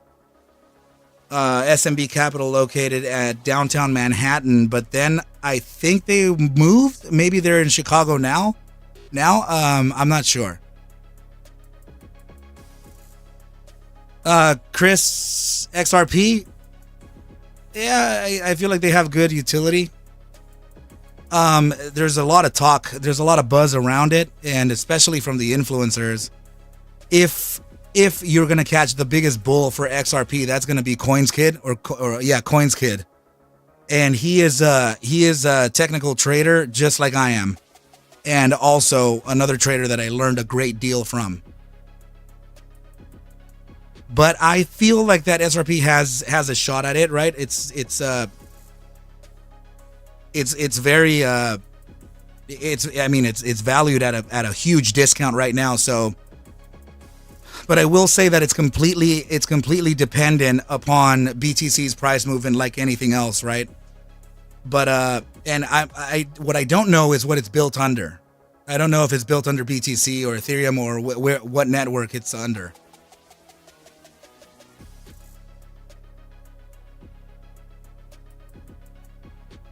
Look at that. That's B Trading Warehouse is saying that 1% of institutional traders made it as retail trader in Chicago. 5 out of 1,000 traders made it. Now they too are gone. Dude, can you imagine those odds? And it's already, I think 90% of traders in general just don't make it. And I to tell you the honest truth, I believe it 100%. Yeah. That what you're saying there, they simply couldn't get it without being in an open pit. I think it's the fact that they're no longer regulated by prop rules. So if your risk management gets hindered or somehow shook from what you originally had to do and follow the strict guidelines, then the moment you don't have that is the moment where you start to kind of let loose a little bit. So then when you let loose, you're going to start betting on things the wrong way. So I believe it, man. Yeah, I totally believe it. It's just, especially an institutional trader after being so exposed to so many rules. So as Ephraim's saying, it's exactly like poker. 90% of players are losing traders. Damn, players, of course. That's really interesting, man. So this is an interesting concept that Sebastian Lim just brought up. Oh, dude, 100%, a huge privilege. You know, and it's especially when you get moved up on your trading portfolio, right? So, for example, you're a prop trader that made it right through the trial period. You may get the $50,000 leverage here, and then you would be able to play for, I don't know, 2 or 3 months or something before they size you up, put you at $75,000 or $80,000, and then you continue upwards. They'll even, I know some traders who made it all the way up to 6 figures, $150,000 or $175,000 of lever, and yeah, man, that's something that's very, very touchy. And if you make it in the prop world like that, that's a big deal. It's a big deal to be given such a huge trading account. And by the way, prop world, you're looking at anywhere between 70 to 80% gains on your end, meaning that you will give 20 to 30% to the firm, and that's great, right? So I mean, you're giving $175,000 a trade, you keep 70%, cool, I'm down, let's go. No, not at all. B Trading Warehouse. No bother at all, my brother. So he's saying that's why they are now just teaching BS on YouTube. What I'm gonna tell you is that I'm very humbled. I'm very humbled that you would share that perspective here with me, assuming that you don't feel the same way that I about me, about them, right? So that's very humbling. But I will tell you, man. Yeah, it's I look at this like a damn sport. I look at this like if you were. I train like it too, man. I condition like crazy for this. And it's, dude. And you know what? I figured that since I faced that massive loss on AMC with my first trade ever, right? So I'm not. I feel like I can't let anyone else do that. So I'm going to contribute to the community. And that's what I've been doing, man. I've been here just providing as much of me that I could, you know, to benefit retail, and we're getting it, right? So, I mean, you're looking at the trades that we just pulled this morning, huge gainers, and this is not a paid YouTube, right? So it is monetized, right, by ads and stuff, and the fact that I can get these super chats and all that. But it's essentially not a paid thing to where you come in and watch me trade or watch whatever, right? So it's not like that. I will say, guys, that this support that's holding right now, I just caught it. It's a very specific reason. There's a price imbalance right up here. This, I'm going to zoom into it. It's so small. It's so small. We have to keep these things in mind. This large green body, when it has a wick like this and it has another wick like that, which creates a gap between both wicks, that's an imbalance in price or a fair value gap.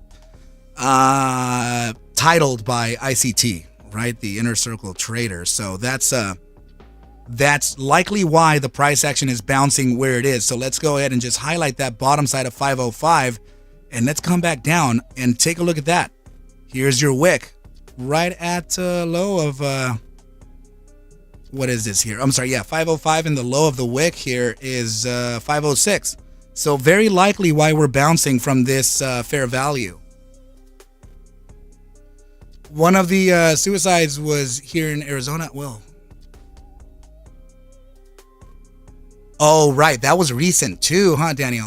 That was so sad. That's so sad.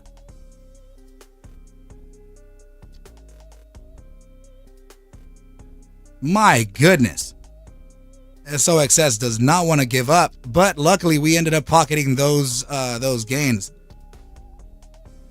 And this guy, HUBC still not breaking that top side. I'm happy that you got out. It was shortly after the halt. No.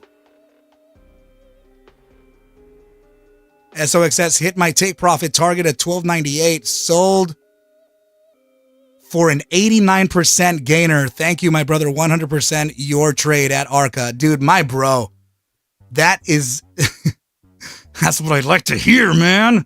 Yeah, that's aggressive, brother. Yes. That is incredible, man. Guys, I promise that I didn't build this as a grifter, right? Like some people say. I didn't build the 16-week mentorship program for nothing, man. It's it's for a reason, and it's a huge time consumer here, right? But it is for retail. So go ahead and get in touch with me. But that's exactly why, Sway. That's why I'm doing this here. But that's a huge thing, man. 16 weeks is not a joke. So hopefully, Off-Grid Gorilla, he graduated out of the ArcMastersCourse with flying colors. I'm waiting for a few more exams to come back from track 2, and then I'm going to give them all their scores. They're already looking really good too. Track 3 is about to begin first week or second week of November.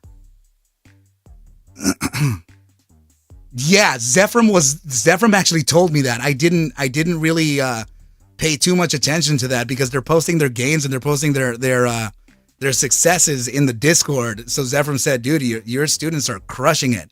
And and I was like, are they really? That's incredible news. And right here, we're just getting all of the validations, right? You guys are awesome, man. My goodness.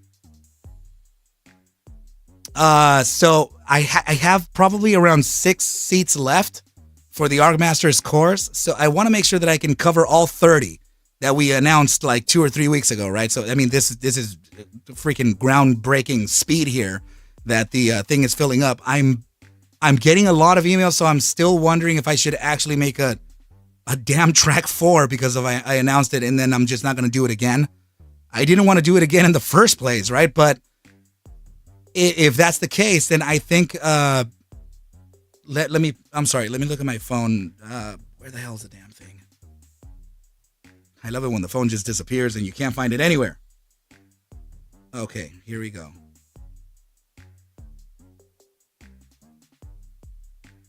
Sorry, I'm just looking at my calendar.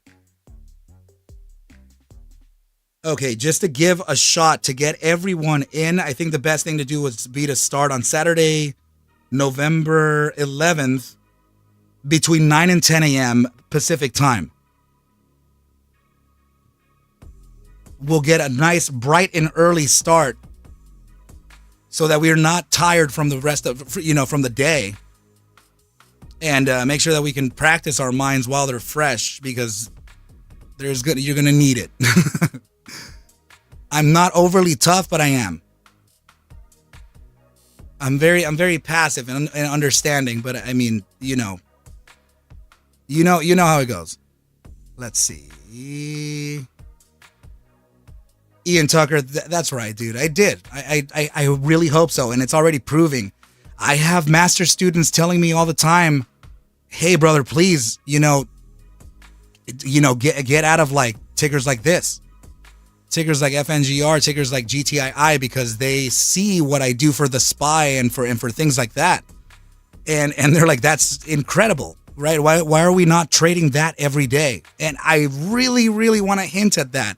I'm trying my best, and this is the way, man. I felt that if I can provide utility within tickers like this, and to show them that, hey, first of all, I can chart this too, but I can show you a better way to gain in the financial markets, right? So if we're looking for a 500% play here on FNGR, that's one ticker and one shot out of many.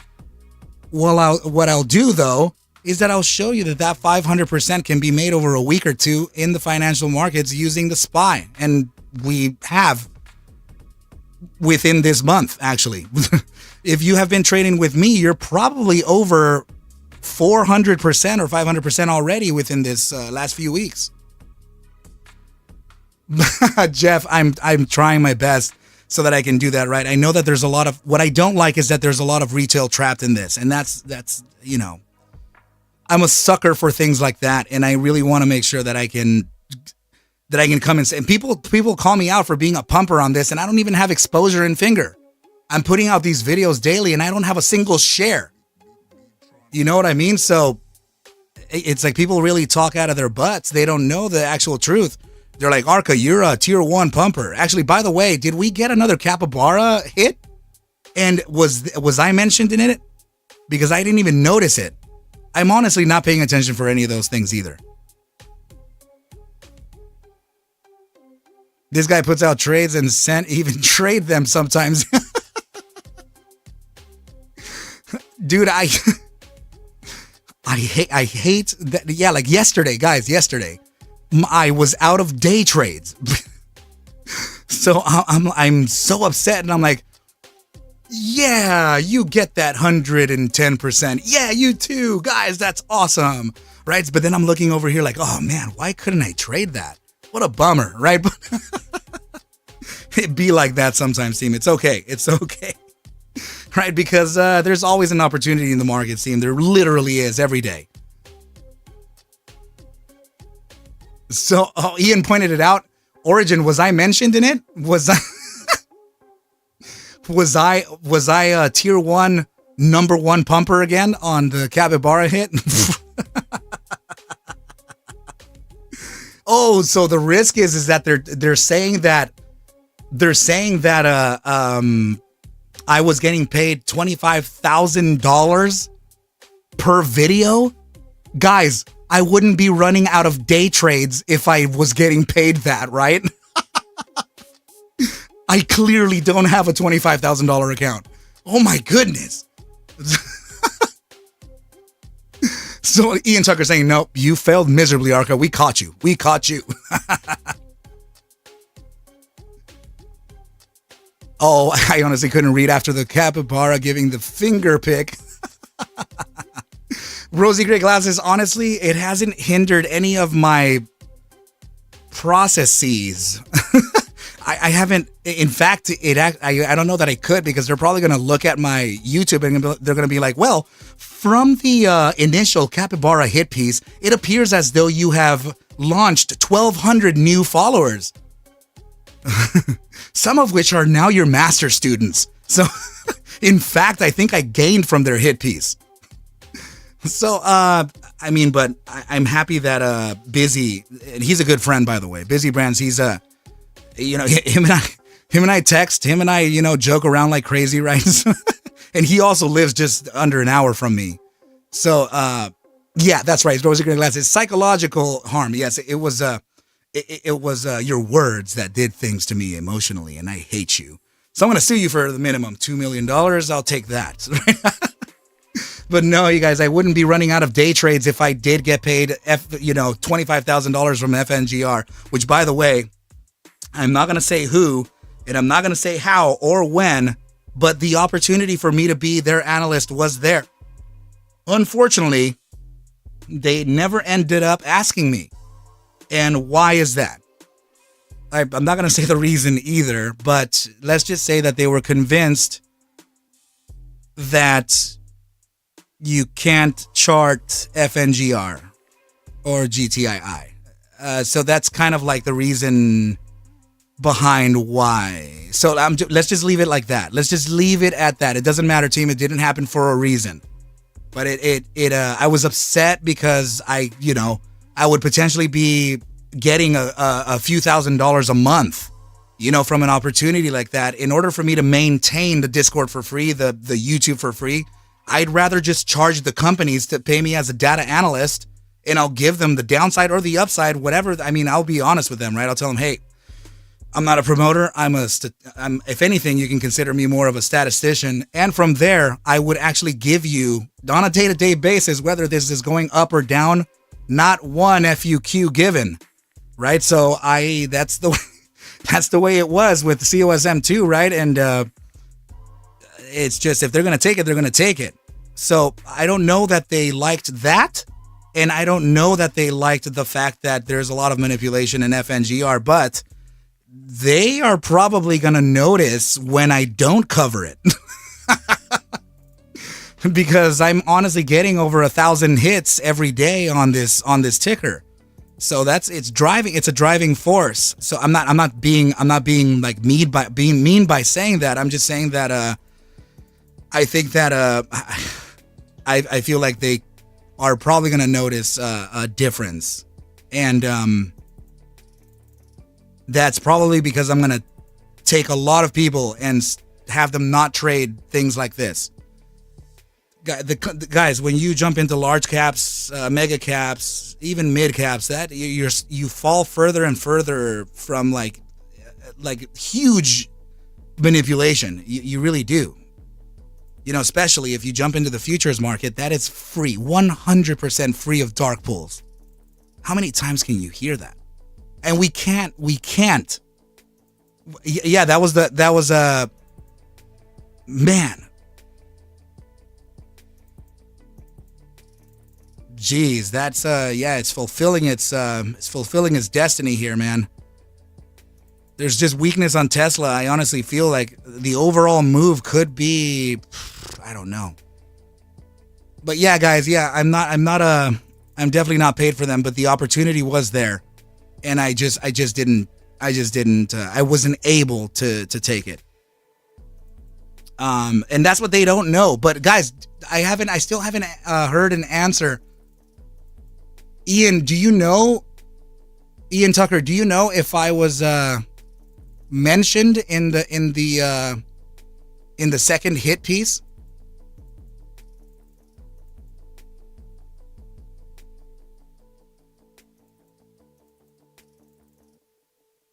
How can that be? That PB Soups guy doesn't have anybody, doesn't he? I don't think he has a big following, does he? Does he have a huge pull? I often, I mean, I don't know this personally, but I often see people talk about how like there's like one or two people in his space call. So does he even? I don't know, man. $150 million for someone who has no pull? That sounds a little sketch monster, right? Do not take those words seriously. Guys, who was asking me for LIAN?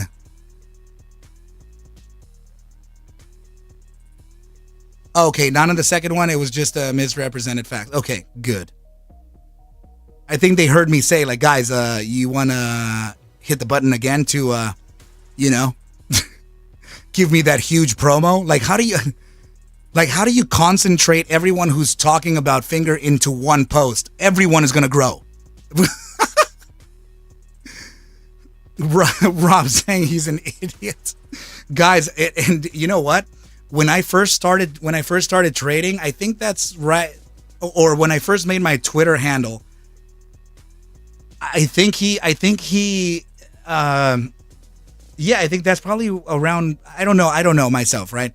But he probably made his account around the same time. I'm speculating on that because he was brand new to me, and he was a different name. I think it was Ramen Soups. And in fact, I think I could bet on that. But yeah, so he was Ramen Soups and Green Mountain. Yeah, let's look at this one next, right?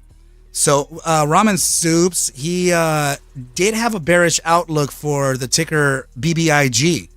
And he was always kind of going after, well, I don't know if he was or how it worked out, right? Him and Mr. Rick from BBIG, right? So he's kind of like Ham is for GTII, right? So Mr. Rick is just like that. Similar following, similar attitude, very, very realists, right? And fighters for transparency and equality. So, which by the way, also that guy, Mr. Rick, and I had a tough time at first because he told me, you know how many Arca names I've seen pass by here and they just come in and talk their crap and disappear.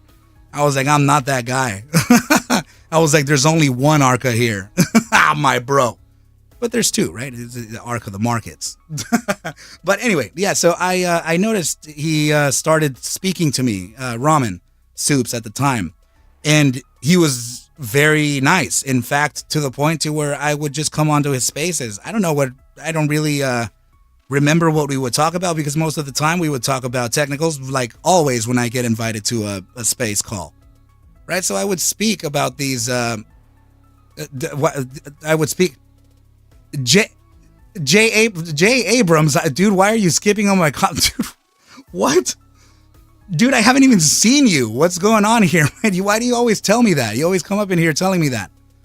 I'm sorry. I was saying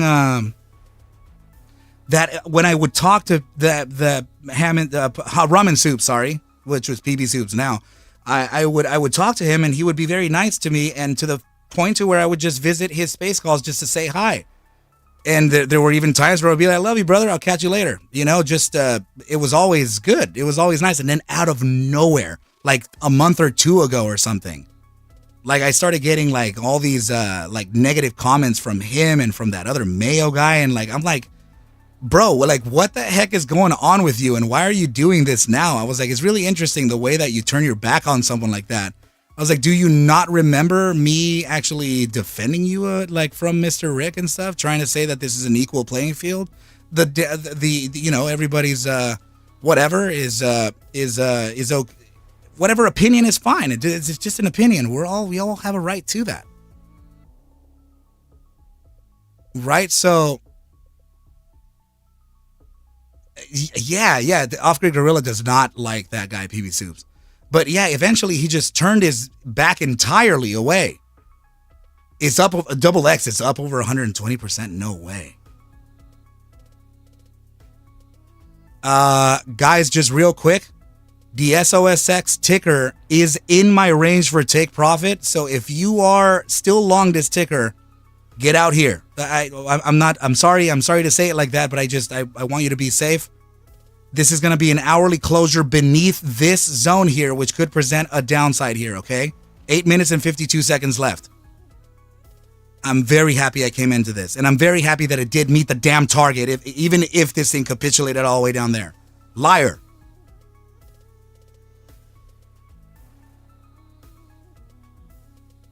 So Batter is saying, hey Batter, how you doing? You got that buy order ready for 489. Yeah, guys, so that was just the short story there. Just ended right there, right? I was very nice to Ramen, and he was very nice to me too. And then just one day he just turned his back like crazy. And I'm like, dude, are you kidding? I was like, dude, we talked about our struggles. We talked about our houses. We talked about how much was at risk. I only had 46 followers at the time. And then he just started, just being completely against me. Not sure why. Not sure how the hell that happened. But it did. And that's the end of it. You got Frita, what's up? Arca, Jay Abrams, what is up, dude? Is Finger going to bottom out at 485? So that's the thesis that I'm thinking of here, right? So I'm thinking that we could get. Let me show you this. I'm not sure if you caught the video from last night, but this is very specific to me. Let me just kind of put this here and have you focus not on this line. In fact, I'm just going to dim it down to a minimum so I know that it's there, but not really the most important thing to look at, right? So this regression line, right? So we have, let me get this out of the way. So we've been respecting this regression with nice contact points. And that's kind of what I'm thinking as far as the downside here. So if we use this daily candle over in 4 hours, the bottom side target could be 478 before a bounce. If we use the next days, which would be, obviously tomorrow, that kind of comes up just a little bit to 481. The reason why I'm saying that 485 or 487, which I corrected to 487, is because of the 3.618 golden mean. So that obviously is a very strong area to kind of bounce from. And seeing that the 3.618 at 487 is very close to this regression that we've used several times for huge bounces, that could be the bear trap. Again, right?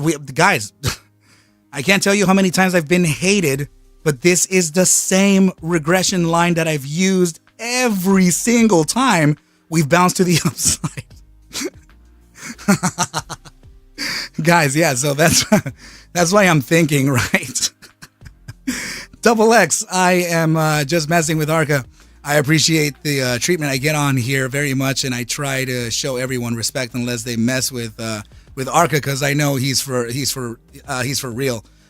Double X, dude, I love you so much, my brother. I can't tell you how much I appreciate our friendship, dude. And I know, man, you've actually kept it real the entire time, and I hope that I have shown you that similar or have reciprocated the same respect to you, right, my brother? But yeah, I will do that to really, and I will hold conversations with people who are entirely brand new too, right? I would get it's hard for me to reach out and get all these DMs out of the way. I have so many.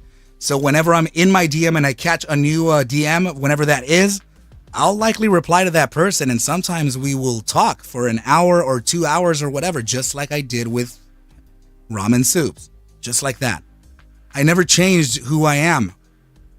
I'm just changing how I trade, and I'm still evolving, and I will never stop being a student of this mastery here, man. I will never stop being a student to the trade.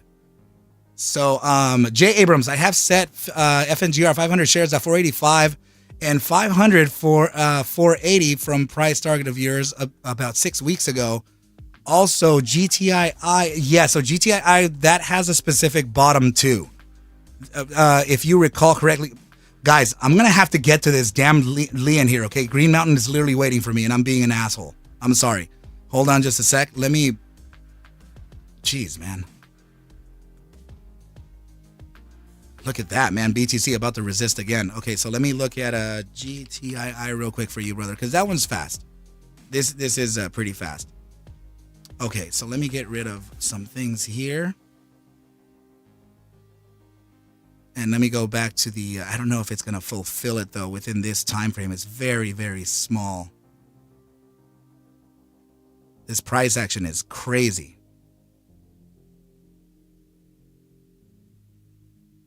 Okay, so yeah, it doesn't feel like it wants to let go of that 64.05 bottom. But I will say that if this, and it's interesting because we already got, oh, dude, it happened on Thursday. This was the topside target. It was supposed to realize way later, but I guess it just did it on Thursday, right? So nice. It got the topside target of the broadening descending wedge. Now, what the heck is it building now, though? So this looks like an entirely different setup.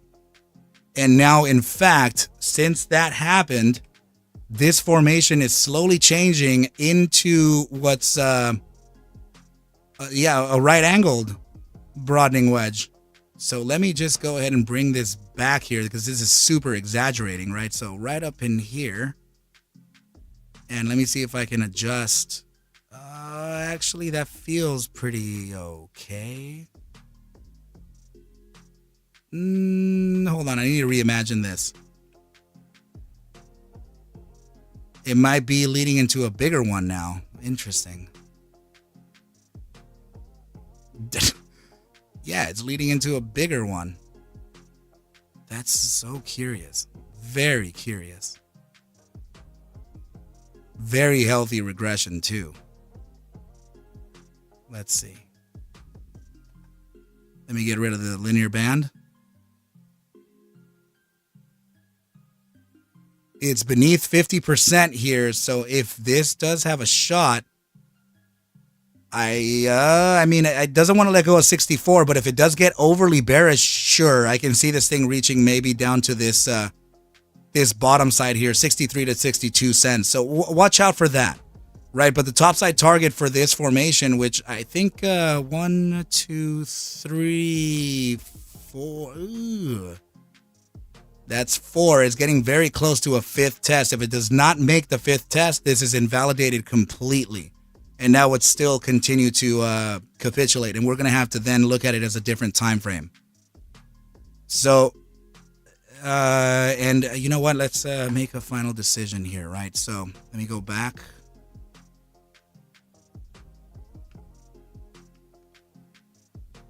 So this is nosediving, stochastic momentum, and RSI on the 30-minute time frame. Let's see the bi-hourly. Bi-hourly time frame is doing it's kind of a bearish crossover there.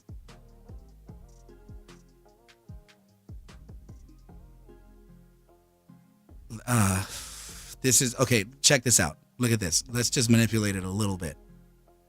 Let's change this to a period. The look back as a period of 1 and a smoothing factor of 1. The leading indicator is actually getting a downside pivot. So that's already kind of a hint there, right? So it's following more along the lines of the RSI, and there's definitely stochastic momentum. It's outbound cash right now. ADX is dropping, and we're consolidating. I'm sorry, we're contracting. So these are all signs of downside. What I can say is that this is set to go back to 65.11 to maybe even 64.06 within the next 4 hours. The problem here is that we're consolidating like this. Look at the RSI. The space between, let me highlight it like this. Look at the highlighting and then look at the price action up there. See this area here between the candles up there and the RSI? This area here is consolidating like crazy. So this is just, it's succeeding, failing, succeeding, failing, succeeding, failing. And this is why we get these like what would be like kind of a standstill motion.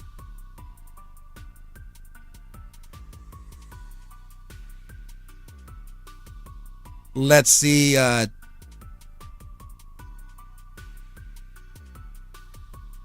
Wow. Tesla is gonna freaking fall off a cliff, but it's lunchtime right now, right? So I usually don't like to enter the market, but that was a very bearish close. Very bearish close. I wouldn't doubt. I wouldn't doubt here. Maybe even a little bounce from 214, the lowest point, to 1452, potential bounce to test this resistance here, or the SMA 10 at 216.33. And then this thing would continue to the downside, right? Cyber Sultan, oh, thank you so much, my brother. That's very kind of you. Saying thanks for the SOSX ride. My other play is holding Tesla puts expiring on Friday. They're gonna start printing again, right? So I wouldn't doubt if you are in the red right now, but this is just Tesla is incredibly bearish, and I'm seeing it bearish for days, actually, for a few days at least. Okay, guys, so yes, congratulations. I really love that. Off-Grid Gorilla, Tesla already bought puts. Sorry, Sensei, had to go. My brother, please remember that those are just my personal little rules here, right? They don't actually have to be followed. It's just that, I'm conditioned and trained a different way than you are. So if you find the strategy behind it, never let anyone stop you from that. And I love how you are already like that, my brother. I encourage you to be you, and I encourage you to continue observing the markets the way you do. There's a reason why you are winning the way you are. TSLL.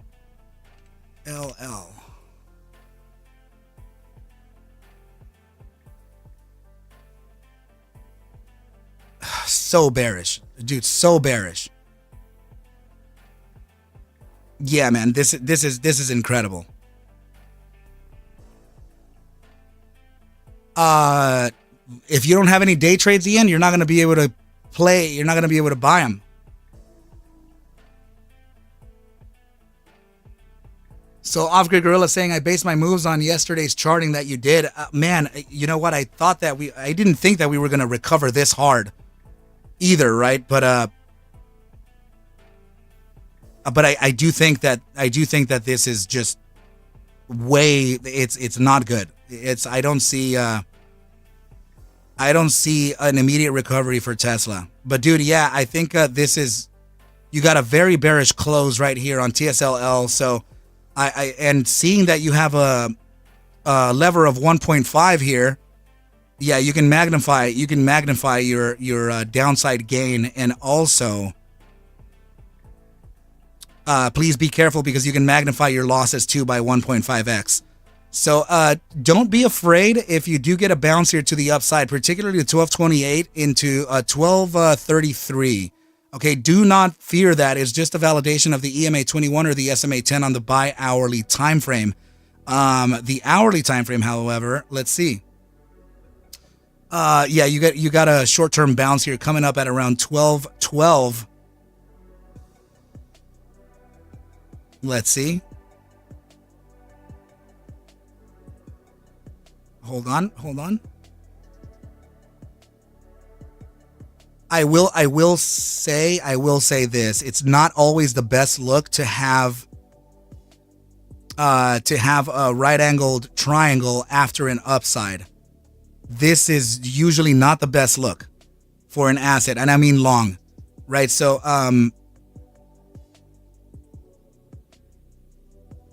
careful on these puts, okay? I'm afraid that this thing is going to capitulate to the SMA 50 and then bounce all the way the hell up to the 1247 EMA 55 or 1252 topside regression. If it does that, that's going to suck, right? It's just, I'm speculating the potential of a right angle triangle, and this is usually bearish.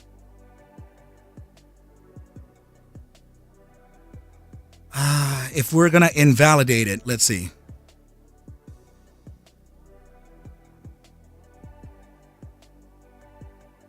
Let's see.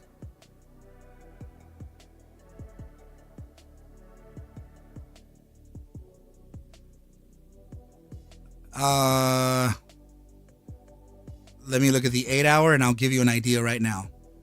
12 and daily. Let me see the daily.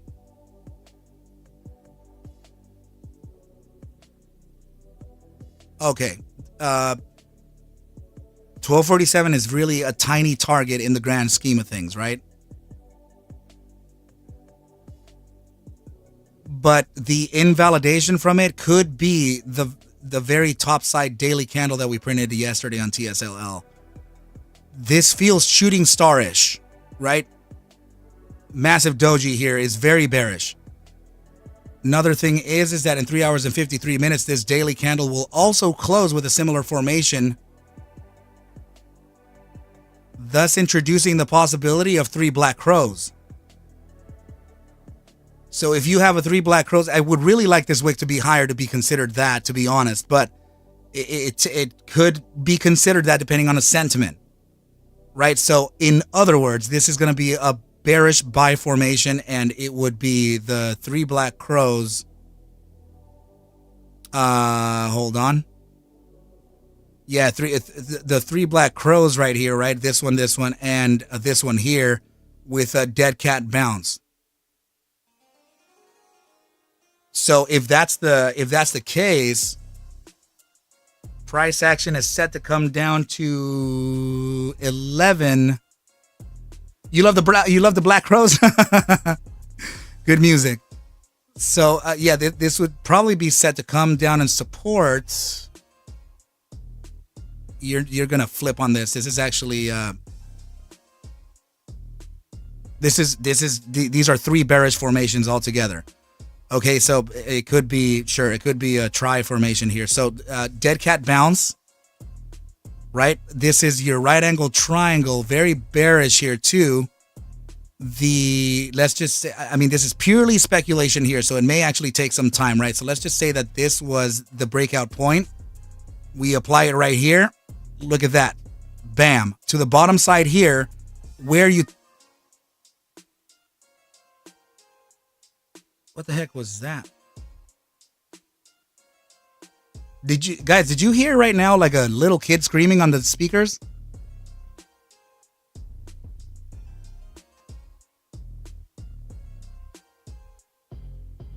Zephram, did you hear it?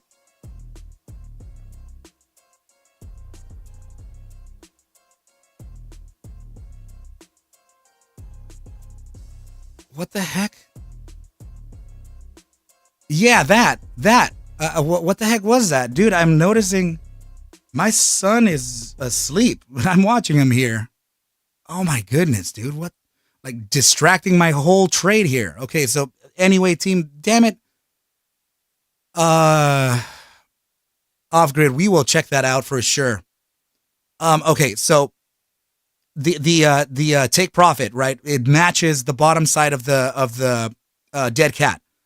Right. So now, honestly, it's just, I guess we could arguably speak about the dead cat being down here too. It's just that this candle here really made me, I feel like this was all FOMO and I can invalidate it. Right. So then I could use this as the area of the bounce here. So you bounce here from the dead cat, right? Then you get the resistance at 1210 from the triangle. The triangle then plays against the price action again. Then it meets the bottom side of the regression, which, by the way, may be the center of the triangle, right? So let's just say that the center of the triangle were somewhere over here, right? Let me make sure that I can take the trend line. I'm on a daily, so it's hard to get these targets to line up, right? So if that's the case, then maybe not that. And let me look at the other target here, which would be the top side of the triangle, and apply it to the breakout point, which we're thinking could be like over here somewhere, right? So that would be, yeah, that would be your test of then the bottom regression, right? So then both of these formations are playing in harmony with each other.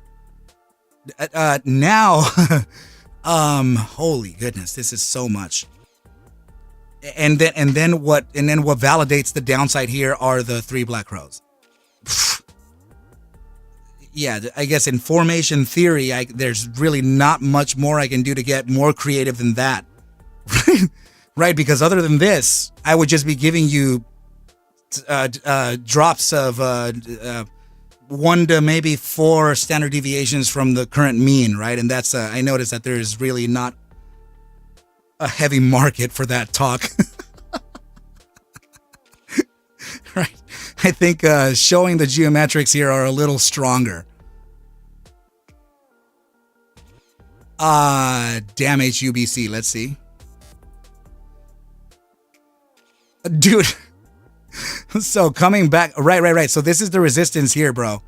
Remember, I was talking about it earlier. I was saying, guys, whoever is in here, it's in the range now, right? This was the top target regarding the hourly resistance, right? So 77.98 was the top side, right? So you're out anyway. That's good.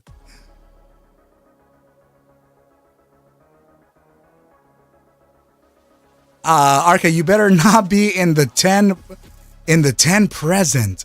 John, I'm so sorry. I'm dropping the ball here. What does that mean? Am I super slow by saying that, by the way? Or am I just being ridiculous because I'm so zoned into the trades right now? Okay, so here is the bottom side getting introduced at 505. Let's see, 506 low is already in. But remember, team, that this is just the regression that we're waiting to respect, right? Back down here. Yeah, it looks like, I mean, honestly, the daily time frame regression could be 486.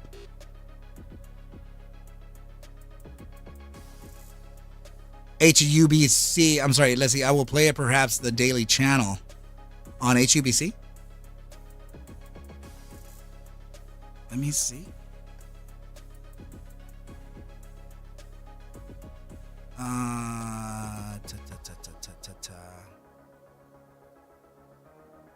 I mean, you do remember the play though, right? The overall play. This is a breakout play. Dude, that's an aggressive drop. And if it is going to come back down, it would have good reason to do it because this is the official breakout day. Right? So if the top side targets are going to be met, sure, it may go up to, oh, look, did it get the 78.05? Yeah, it did get the 78.05. Top side came up to 78.70. And this is what I was talking about earlier, everything rhyming at 78. But it started going away from us, right? So that freaks me out. But yeah, it would have reason to come back. And it would have reason to pull back from 78.25 to maybe 79.94. So if this does have that pullback, this is the breakout prep right now, brother. Okay, this is the breakout prep. You let this thing ride to the top, right? Let it come back down. Let it come back down. And first of all, we're going to have to respect the 72.32 and then also the space between 66.48 and 68.40.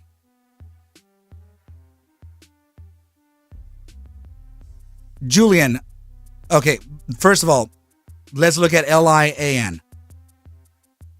Let's go to the, now that we know that we're just massively overbought here, 3 hours and 45 minutes left to print this daily candle. Is looking like a shooting star, so this may indicate a top side already, but I will say that the price action is holding at a critical support here, and it's a very strong one. I'm just not sure if it's going to be able to hold it though, because it did move up here pretty fast. So let's just note that down. I mean, literally where we are, 336, right? To 325. That's the current range based on this candle here. That's how I was able to come up with it, and it looks like the opening of the candle also kind of did it there, right? So opening right up here on the O, hovering over the candle shows 325, and highlighting this 325. So completely guessed there, right? So this is it is a pretty strong support, I will say.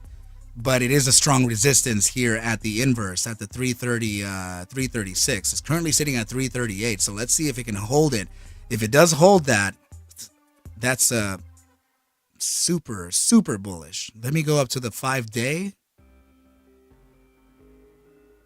This is all I have from the SMA 100 presently, right? Because on the 5-day time frame, it has only gotten the last...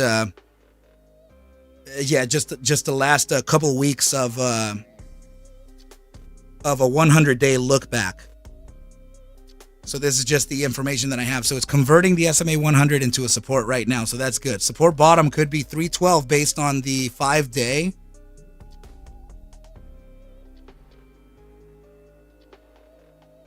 No way. Oh my goodness. So Green Mountain, check this out. This 5-day time frame candle is going to be over in 3 hours and 43 minutes. Closing this above the SMA 100 on a 5-day is stupid bullish. The thing is that there are so many people long this right now and in the money heavily. So I can't officially tell you that it's just going to hold there, but this is I'm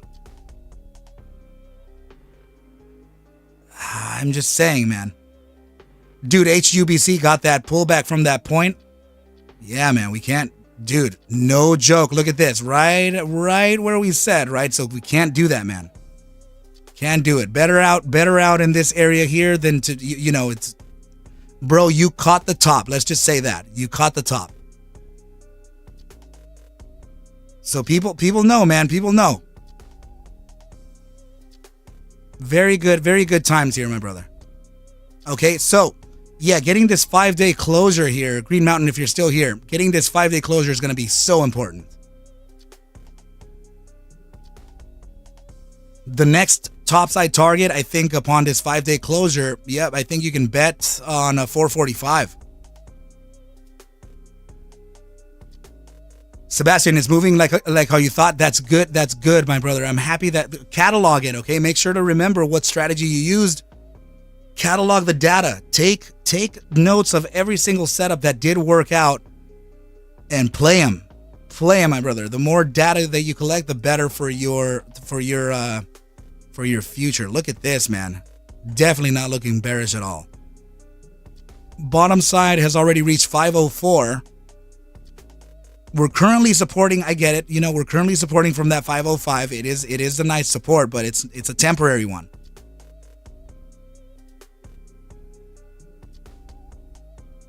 Are you in the money, Green Mountain?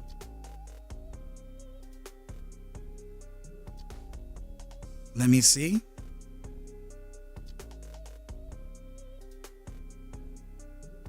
Yeah, it could. It really could go up to 453.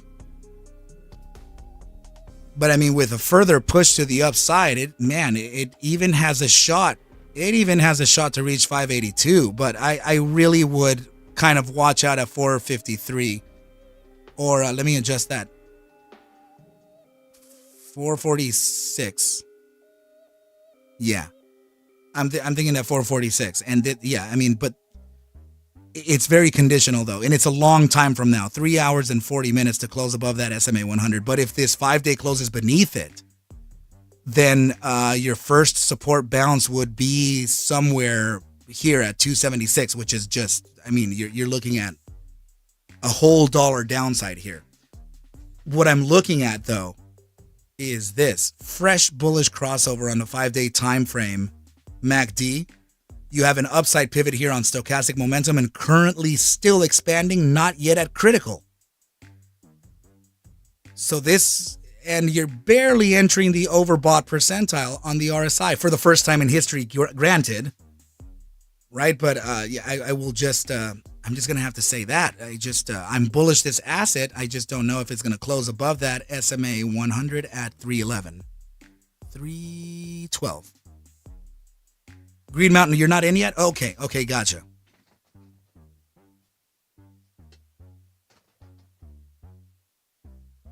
Let's take a look at some details here. Okay, it's 100 million. It's not so risky. I think it's valued okay. Actually, I think it's valued nicely. It's not so risky. I think this is a safer play than normal. So yeah, I think you'd probably be in good hands, Allstate, right? So coming back down to a shorter time frame, there may be that pullback to test that. In fact, the 12 hour is an upside pivot. Upside pivot in the 6 hour. Upside pivot in the 4 hour. This downside on the RSI may start giving you a hint that this can start getting ready to test the EMA 7 at 303. So that naturally gives us an invalidation zone alongside the EMA 7. 288 to 303. There could be a potential drop. Let me adjust the bottom side, sorry. 289.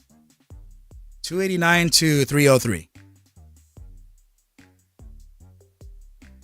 Very interesting.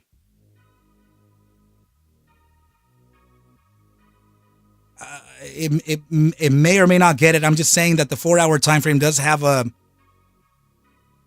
This is your gravitational zone here and the SMA 14 located there. Getting that downside here would be a very cool bounce area there. And I mean, I would say that it should probably consider doing it because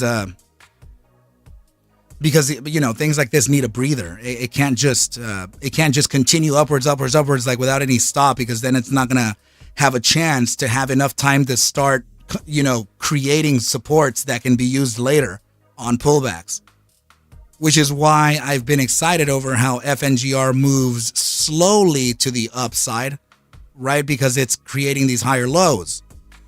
So these higher lows will introduce some stupid targets to the upside upon the realization of this formation itself, if it is the case that it is building it.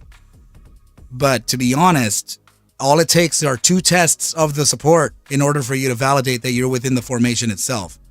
And we have, if you want to consider these 1 and 2, then yeah, we have 2 and more. So this is yeah.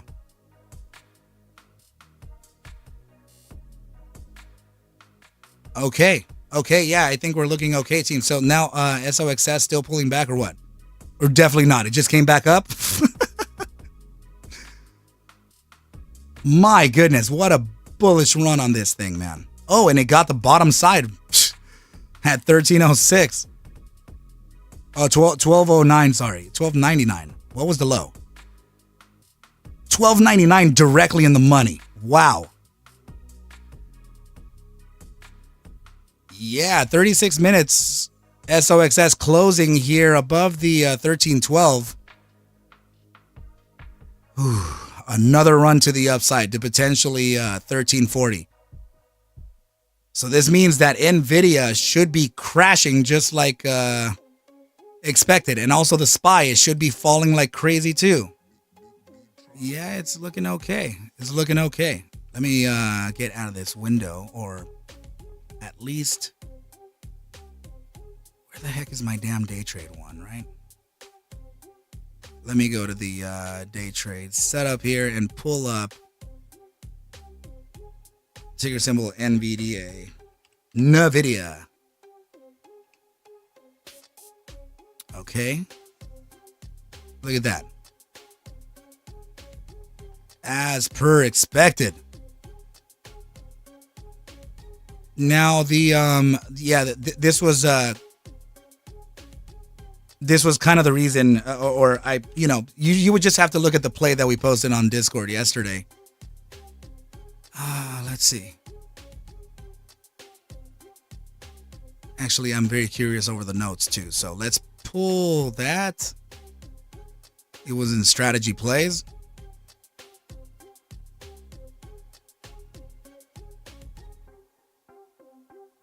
Okay, so yeah, this was the play here. I hate how small the text is. It's okay. Right, so yeah, I was talking about a potential slight upside here for the SPY, and this would be the this would be the reason why the SPY would actually face a downside based on us being on the hourly time frame top side resistance of the linear regression channel. So we were keeping an eye on the SPY to also keep an eye on a top side for NVIDIA first to 439.89, and then it would start falling. So there we go. Let me see.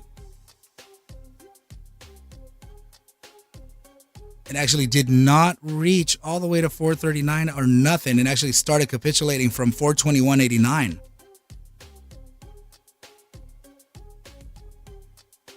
Yeah, it didn't even get it couldn't even get to its right. Let me look at the 12-hour. So 425.88 was the top side. 425.88. How this was at 436.63. Oh, this is the SPY. Sorry, let me go back into it. NVDA 440. Oh, damn. Yeah, that wow. So I said that we would go up to what is the top side here? 440, right? So upon the play, that was the entry at 439.89 at the EMA 55. So this was what I posted. This was what I posted last night, really late. I think maybe 1 a.m. or something. I don't know. My time, right? So I said, yeah, your potential entry here at 439.89 on NVIDIA. And this would be the potential entry of the SOXX asset at 1132 if this actually met the top side. So now let me look at the SOXX. So SOXS is so hard to freaking say that. Yeah, so that didn't quite get that 1132. It actually got 1199. And then it just berserkoed its way up, right? So cool. I mean, not bad. Arca, can you look at GPAK? Green Mountain saying, thanks for Leon. Appreciate it always. You're very welcome, Green Mountain. GPAK.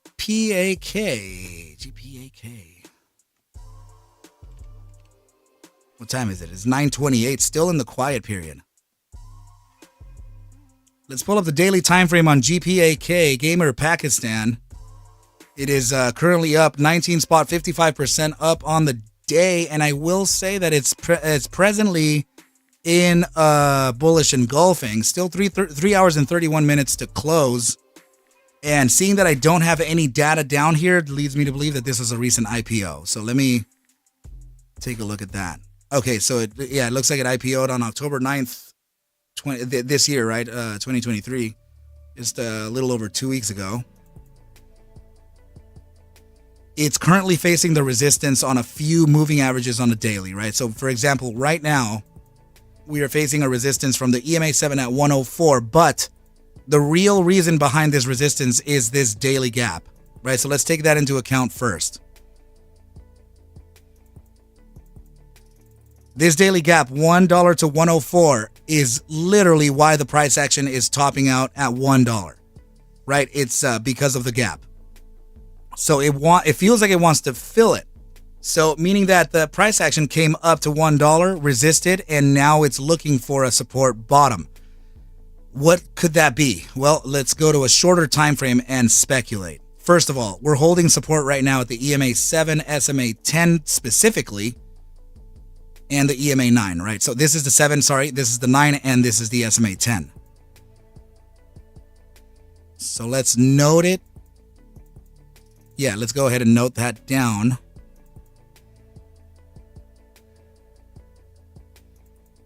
And then your bottom side support would be 8206 to 8420. I am thinking that we have now reached a new chop zone here. Hold on. Yeah, I just want to put it out kind of like this just so that you can kind of see what I mean. So what I'm saying here is that there could be a consolidation phase starting, right? So I see the bottom side here, right? I'm not ignoring it, but in fact I would have to point it out too. I see that now. Oh, damn it. Okay, so yeah, let me go ahead and jot that down because this is a crucial part to this puzzle. So Yeah, I want to show you what I'm looking at here. You're presently at about 50% of the range returns here. Okay, so that is pretty good, right? So this EMA 21 on the 4-hour time frame is set to come down to somewhere. That's why I have the top side here of 104, right? Other than the gap, sure. But this would give you reason to come back down. So what I'm saying here is that this is consolidating to do something along the lines of this. Depending on sentiment, depending on how long we feel that we should be stuck here, there could even be a test back down here and resist and then range in here as well, right? And then we could come back up and start preparing for some type of breakout, at which point you could resist at a top side, very specifically to 120. Then you would come back down and validate your next area of support. And then you would move onwards and upwards. That's typically how price action tends to react when it comes to consolidation phases. The problem here is that I can't validate it because we don't have enough information. It's an IPO, so the majority of the moves to the upside and downside have already been done. So in this case, we are now consolidating to see where we can parabolically take this thing to, right? So is it going to be to the upside or the downside? We don't know. Finger borrow rate is up to 242. Damn. Yeah, this ticker has no history. It's very difficult to read. But I can just kind of speculate here based on raw price action that this is kind of what it may do. Right? So if you were going to long something, I don't know that it's the biggest gain in the world. But I mean, from the present price, it could be 14% up all the way to the top side. But also remember that we're resisting here from the prior bar. So that would be prior bar high at around 9 spots, 48%. So I'm not sure that it's really the most worthy here because this is still it's still essentially trying to decide what it's going to do. As long as you are creating a series of lower lows, then we can only expect it for it to somehow consolidate and then maybe create another one. And then this turns into a falling wedge and then it's bullish. It's just lots of variable here. There could be so many things that could happen to this.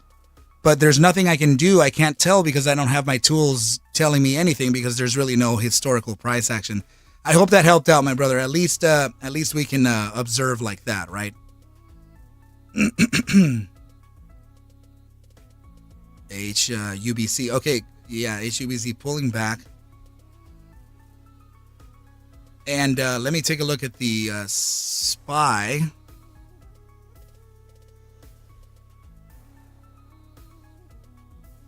Wow. Okay. Let me go back to man, look at that. SOXS at the resistance of the 12-hour time frame. Linear regression band. Let me see what it's like in the hourly. 25 minutes to go. This could be a clean play for entry. Off-grid Gorilla, if you're still in here. Here we go. So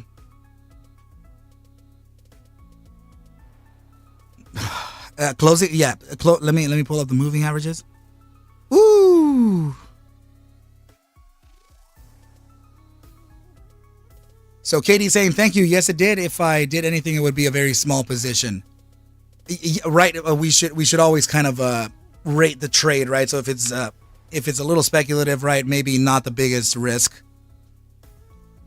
Something with catalyst technicals and all kinds of stats leading towards the upside, sure, right? That's another way to rate your trade. But Off-Grid Gorilla, looking at a potential closure here in 24 minutes, prepping this right here. It's going to be either puts or calls, obviously. But the condition here would be to close. Also, Off-Grid, send me on a DM your TradingView username so I can give you access to this to the linear regression channel with the extra trends and the color modification. So yeah, closing upside of specifically 1312. It is currently there. So closing above 1312, bullish, closing below it, bearish. And seeing the hourly time frame SMA 10, man, that could look at this. Could it be? I don't know, but the first take profit, I would really just look at this here at around 1288. Oh my goodness, man. And if it fails this, then actually, you know what? Let me pull up the EMA 7. Yeah, I'll pull the EMA 7 up and even the EMA 9. Screw it. And let me switch that color just ever so slightly here and look at the EMAs. Let me take out the EMA 30, 50, 20. Yeah, this EMA 7 could be located right at this resistance that we're talking about at 1288. Very likely for it to bounce. It's already it's kind of been using that EMA as a bounce zone too, right? The combination of the EMA 7 and the 9, to be clear. But I really do feel like there could be a pullback here, but 22 minutes to decide that, right? This could still run to the upside like we spoke of, but there's always a short-term scalp opportunity for. I mean, if you do a I don't even actually, you know what, in the options chain I haven't even noticed, is this November 10th as the closest expiry, or is there a next day expiry? Let's see.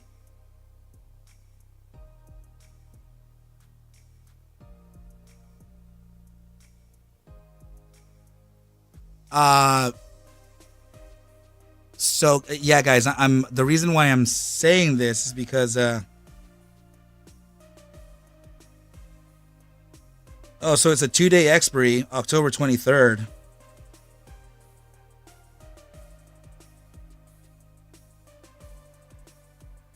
I mean, they're pretty volatile. That's oh my goodness, man. I don't like the delta too much on the 2-day. The delta, it's a little weird, the 1351 on the November 3rd. Let me see the November 10th. Yeah, that's a little better. The 14 or the 1350. But you have to watch out for your open interest. Make sure that you do have some interest in this. Oh my goodness, man. 14 to 15 cents of gamma. Wow. And yeah, nice. Vega is at a cent too on the November 10th. Very, very cheap. Or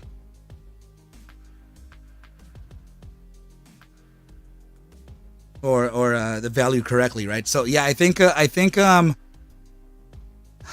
don't know that I would do the 2-day expiries. I know that they have higher volatility, but there is a shot here of getting some nice gains even on the November 10th ones. Oh, gotcha. Let me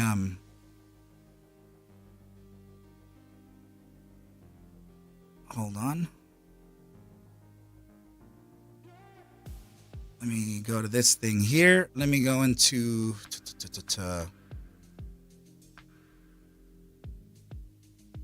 where is the profile? Just a moment, team. Just a sec. Let me go ahead and go into this for off-grid. Got it.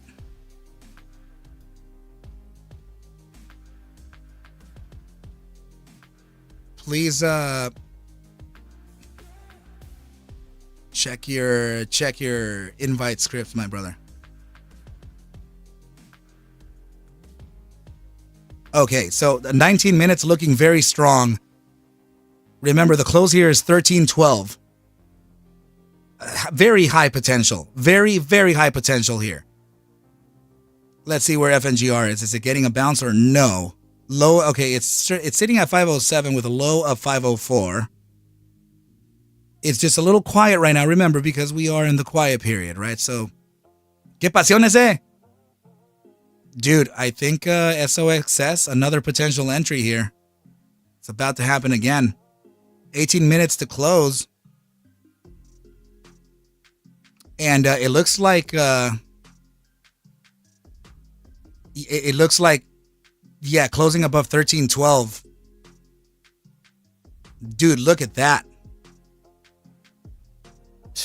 Bro. This is that. Dude, the play pretty much it pretty much happened, right? So, damn it, man. I guess we're going to start observing the buy hourly on this one then. Let's see. Jeez Louise, bro. This thing just ripped. Jay Abrams, did you know Kristen on Twitter quoted you on FNGR from this stream? She is high in the community with him. Yeah, she's Jay. She's a friend of mine. Through practice, right? Not by personal friends. She was the anchor for she was the anchor for New York One. She also I think she was also on TED Talk. She was also on. I mean, she's a TV personality, man. She's a big deal. And her and I have talked several times. She's a fan of what I do, and she usually quotes me. SOXS took a damn MGRX for sure, man. It definitely didn't think this thing was going to reach all the way here before the close, right? Stupid bullish. Is Tesla still falling off a cliff? I mean, the SPY is reaching the SPY is reaching this target that we're talking about, right? So this was the bottom side, 418.23 to about 417.80. It's just about there. I will say that if in let's see, it might have a shot here. It might have a shot for a deeper capitulation, but only if it does close this in 16 minutes. If it does close this candle beneath 418.24, let's get some puts. But Cryptic, thank you, my brother. But to be honest, dude, I'm not sure that now please remember, team, that I am very unbiased at this point because I'm not going to be able to trade any of these opportunities. I have not been able to trade any of these. Right? So the entry up here that served okay, not bad. It actually didn't reach all the way up there, but the closure beneath this was what we were looking for. Right, in order for us to get short this asset. So currently facing resistance, I'd say let's give it a range here, right? So it still has some time. It still has some time to get its bottom side. So if we can resist at 418.90 to 419.15, this could be a nice area to get a continuation bounce, right? And then potentially reach not only the take profit target, but also see if we can close beneath that 418.23. If we do get that close of 418.23 beneath this regression, and yeah, I think there is a shot here of even some further downside. I would be very careful at 417.80, however, as this bottom side invalidation candle is there. That could present a little bit of a bounce. But looking at, I mean, historically, I would say 417.64 to 417.80. That's a temporary support, right? But from there, yeah, man, I think 417.35 is a minimum. It's a minimum target for this thing to reach. So at this point, I'm really expecting now Tesla to really be fulfilling what we were talking about, right? So let me see that real quick. Okay. Let me look at the daily time frame for Tesla. It's still, man, it's trying its best to hold it, but I'm not the biggest fan of this. And like I said, team, huge multiple formations here. If you don't remember what I'm speaking of, let me go ahead and kind of touch on that one more time. Right, so let's look at where the heck did I have it? Oh, you know what? I'm gonna pull it up on the daily play here.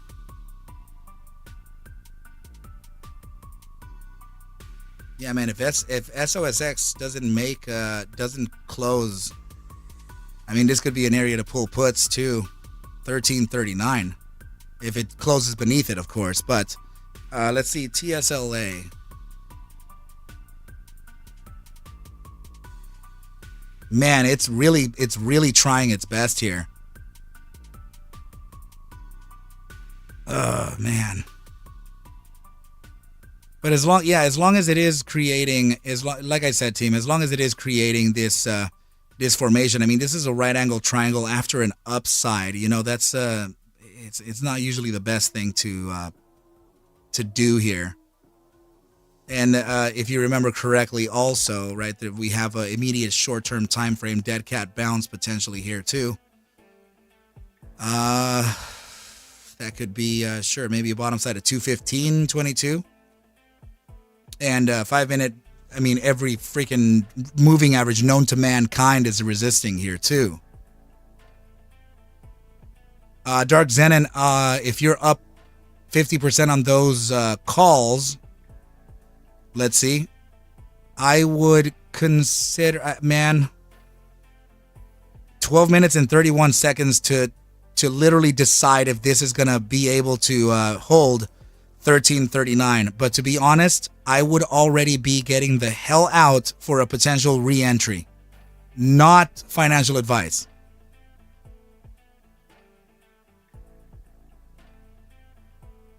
Nice, man. 93, you ended up getting it. That's cool. That's super cool. Yeah, man. So let me see where it's currently resisting from. What, nothing in history ever? Nice. Okay. Oh, man.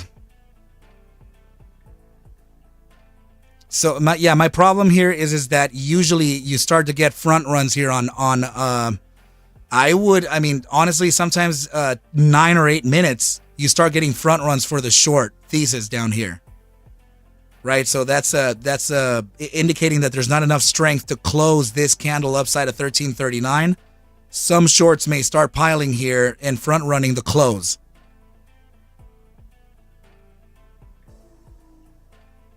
So this thing, yeah, I mean, honestly,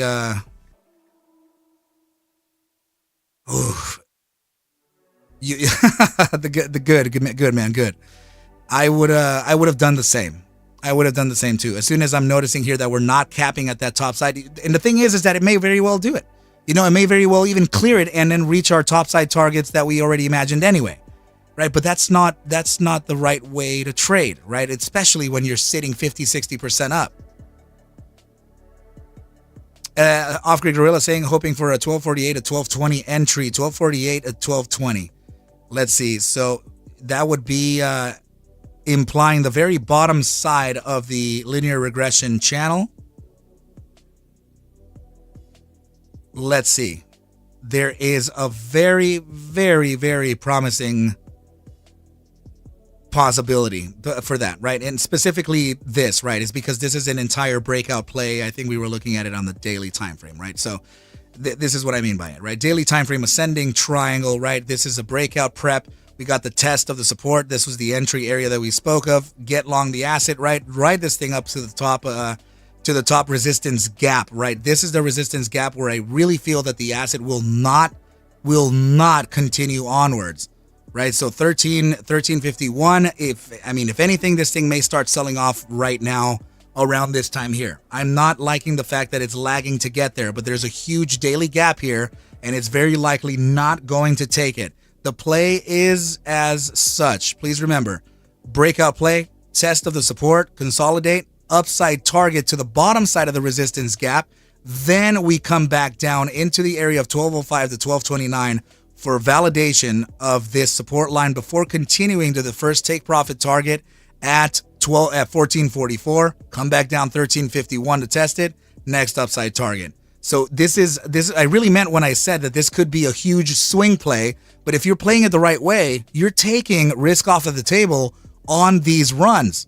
Short-term compound, right? You get the gain, you take that you take the profit here, you take the gain, let it pull back, re-enter the market here, let it ride up again. Even if you're an ambidextrous trader, get short the asset, get puts on the asset, but remember, you must know how to chart and you must know how to read momentum in order for you to do that kind of aggressive trade. Kristen, what is good with you? Hi guys, just catching up. I'm 5 minutes behind. Thanks for the kind words. And yes, I love an Arca quote. I was telling them how you're such a famous person. And oh, right, one of the most impressive pieces of advice that Kristen has given me is the fact that she said, you know, these bashers are most of the time that they're paid, right? The bashers are paid. Probably don't pay attention to them because the issue here is that when you do respond or react towards their hate, is like you're ensuring that they're getting paid. So I don't want them to get paid.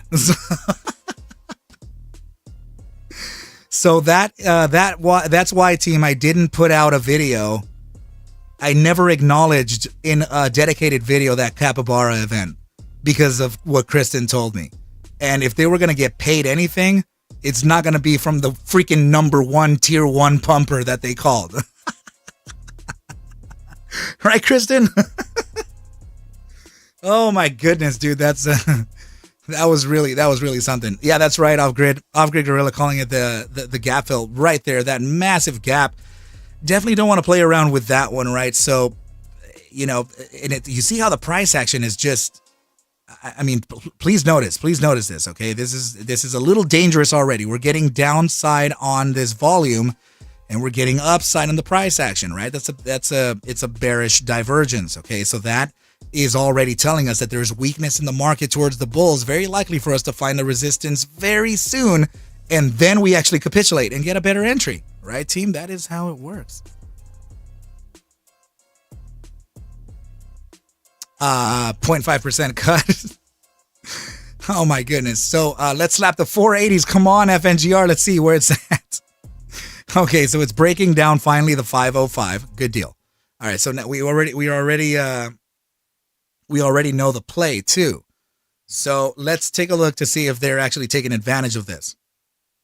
Let's pull up Composure and see if we can notice some strikes of manipulation here. No, not yet. Let's see on the 5 minute. Oh, all right. So yeah, we have a 5 minute strike of manipulation right now, and this little short-term upside is, if I'm not mistaken here, this is going to be the capitulation signal here, as it usually tends to happen shortly after, right? I mean, I get it. Sometimes it tends to manipulate upward. Guys, hold on just a sec. The little lady is here. I need to say goodbye to her. Just a quick moment.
And there it is, team. We ended up getting, we're starting to see the sell-off in FNGR after the strike of manipulation here, right? We just get that little short-term upside and then bam.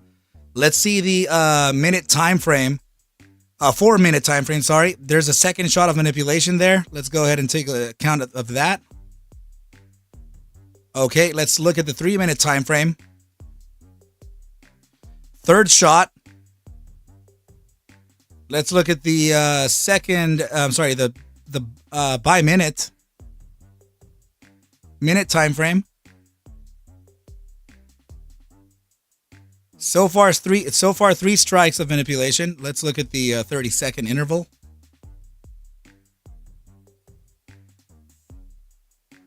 Nothing there so far. Yeah, nothing there. This was yesterday. Okay.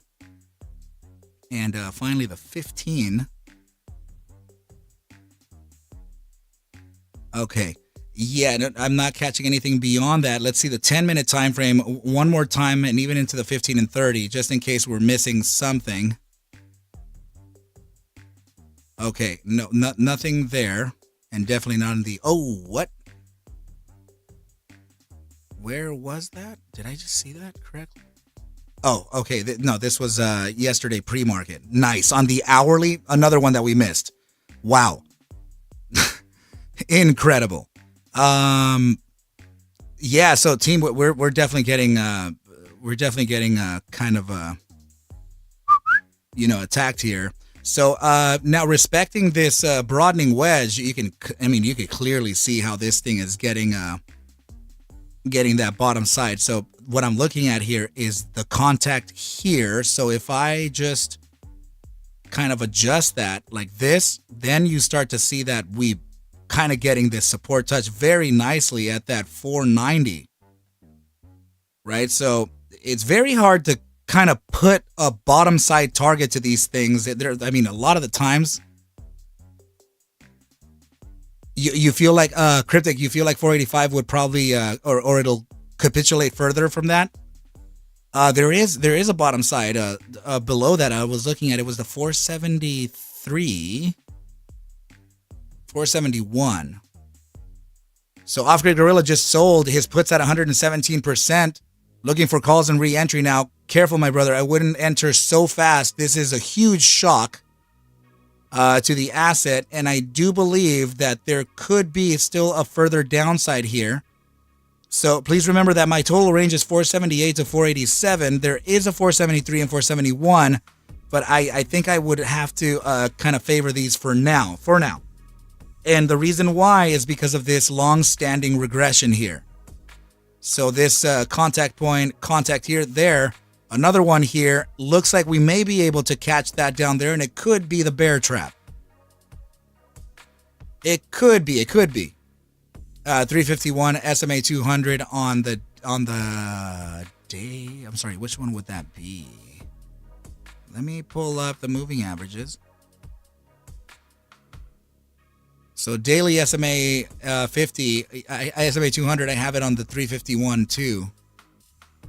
It's currently holding at the SMA 100, so I'm not sure. What you're talking about is sound though. It is sound. It's especially since we validated the daily EMA 55. So yeah, breaking the SMA 100, at least a daily closure beneath it. I would say if tomorrow closes beneath 487, very, very likely we could come back down to those levels. But I guess I don't know if I'm leaning too hard on this, the regression that we've been facing since July 5th, right? And it's been kind of utilized for massive upsides along the way. So I'm wondering if that paired with the SMA 10, with the SMA 100, could be a reason enough to get this to bounce from there. I'm not sure. I can't really tell. But I guess it's a better shot than none. And another thing is this. Check this out. You see the daily volume? See how we're getting a massive decline here, and we're below the moving average too. And usually when you're getting a decline with a declining volume with downside, that's pretty bullish and suggesting a potential bottom, right? So I'm not sure. You know, yesterday I did call this a potential floor, but I'm not sure, dude. I'm not sure. This is a lot of downside for, you know, this can flash momentum easily. Price action currently sitting at 490. And has it had a lower bottom than this? Lower? No, it looks like 490 was it. Oh, whoa, damn. Dropping the microphone over here. Hold on. I was looking around for my glasses. Hold on. And then I reached over and I didn't realize that my cable was wrapped around the mic stand. Here we go. Sorry, team, for your subwoofers and your bass frequency there. It must have gotten a boo boo boof. I just almost fell off the cliff over here, man. So anyway, sorry, what was the low? Arca's down. Yeah, still 490. I just got bull trapped by myself. Danielle saying, get it together, man. Arca, didn't it just break the triangle on the third try down? Whoa, which one? Is that the same daily time frame? This one here? Is that? Are you looking at, oh, I think I know what you're looking at. Are you looking at this right over here? This is a big, huge, I mean, hold on, let me.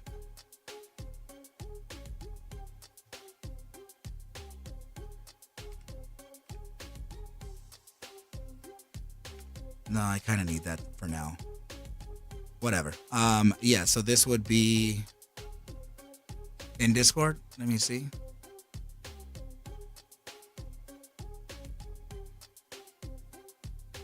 Oh, right. This thing. Hold on. I ended up taking what you said.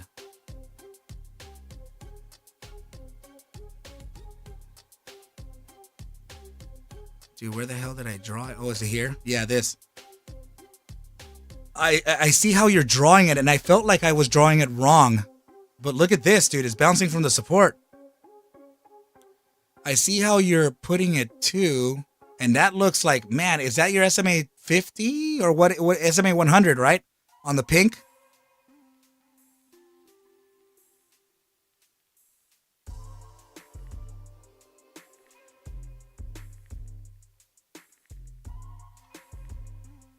That's your SMA 100. So I'm wondering, I'm like, dude, your triangle looks dead on. It does look. I guess my only problem. I guess my only problem is this here on your triangle. Let me show you. Because if you're showing me this here, right?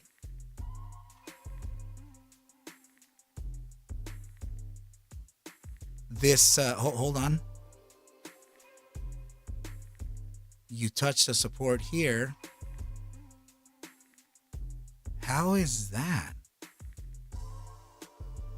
Are you on log? I'm not on, I'm on log here. Are you on log?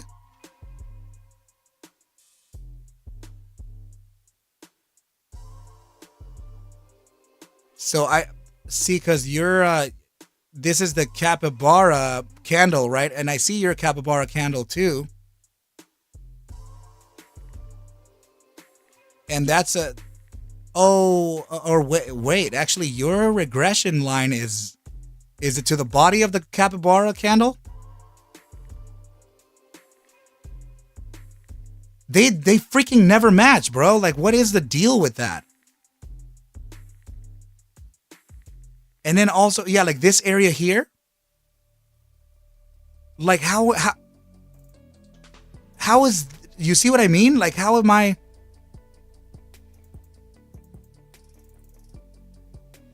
And what time frame are you're on the daily? How is this possible? How no way. But dude, I'm drawing it correctly. Like I'm drawing this correctly. Yeah, I'm on a daily too. There's no way that I drew this wrong.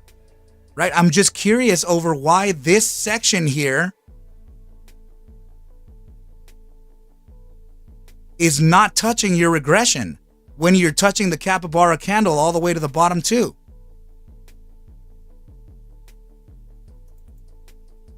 Robert, so that's another thing that I'm noticing that's slightly different. This candle here, I don't have that candle.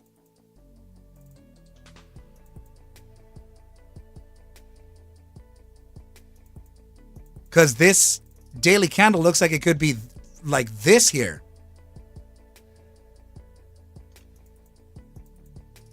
What?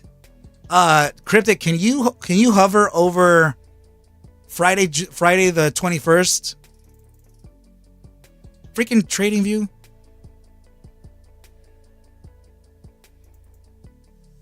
Can you tell if this is July 21st Friday?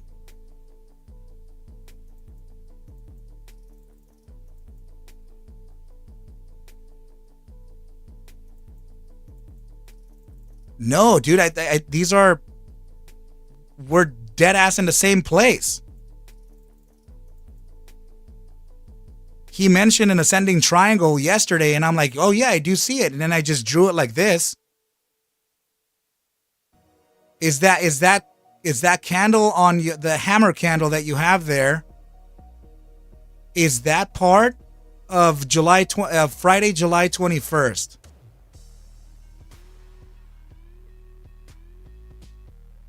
How the heck are you piercing how are you piercing the regression? I don't see it. If I were to pierce the regression, that's July 29th? What? Wait, there's July 29th is a Saturday. Thursday, July 29th? Thursday, July 27th, you mean? Whoa, that's weird. June 29th would be way... This one here?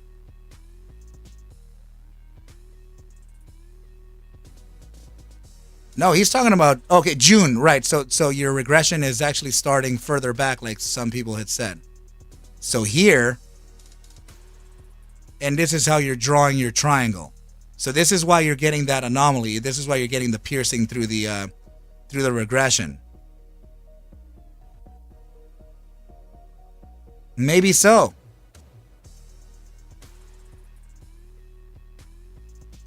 I wouldn't say wonky. I just think that his triangle is a shorter time frame.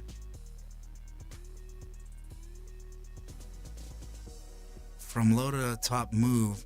Yeah, so I guess what I was mentioning earlier was that my only issue with this trend is this and this. Right, so this is this is sort of the reason why I met these two contact points here, to see if I can get these two contact points here, body and wick. Right, so I don't know, but sort of, I mean, presently, neither is wrong or right, because you're piercing the regression and finding support from this support down here, right, to bounce and validate the prior candle's wick low, which would be right at the regression again for a validation of resistance and then downside. So I guess the only thing that would give me, Cryptic, I prefer mine. I want $3, dude. Imagine I would get long as crazy as all hell there. I guess the only thing that would convince me otherwise is breaking my regression. And I think that that would find support at 453 to then come back up and validate resistance at 488 or 490 or whatever that is. I see. So, I mean, another basic rule for formation theory is that you need at least 2 tests of the support in order to validate that you're within that formation in the first place. So this technically is breaking down on test, not this regression here.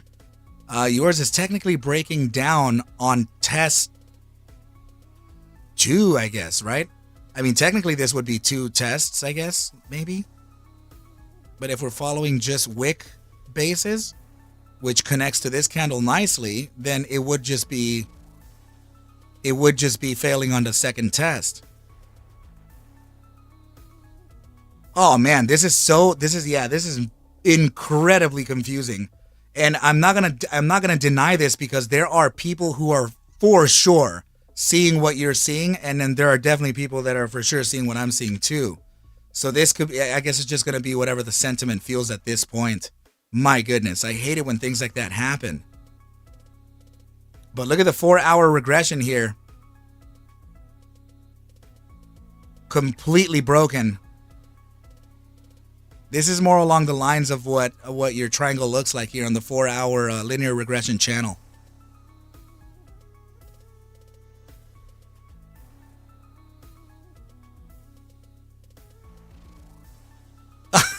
Johnny Barnes, dude. Dude, we are, yeah, I'm doing this for the community, my brother, but you should have seen the gains on SOXS and SPY today. Massive, massive gainers, dude. Everybody posting their gains here. So I'm not sure if you ended up following this, my brother, but yeah. Oh, check it out, team, check it out. Here's meeting the top side. Oh my goodness. Here's the 1 cent guy again, right? 1349 top. 2 cent guy. Oh man. Clean play. Congratulations, team. Congratulations for those of you who got these massive gains. So Wham Yams, you know, in my own practice, sure, I like more of the confirmations, right? But Cryptic is not a person that I would deny either. He's very talented, and when you're catching a different perspective like that, it's also super important when you're. The trading bubble, right? When you have a trading bubble, you have different perspectives, and that often gives you a huge edge over the markets. FNGR Armor. Let's see. Man, let me look on the shorter time frames though. 30-minute. Okay, 30 minutes short printed.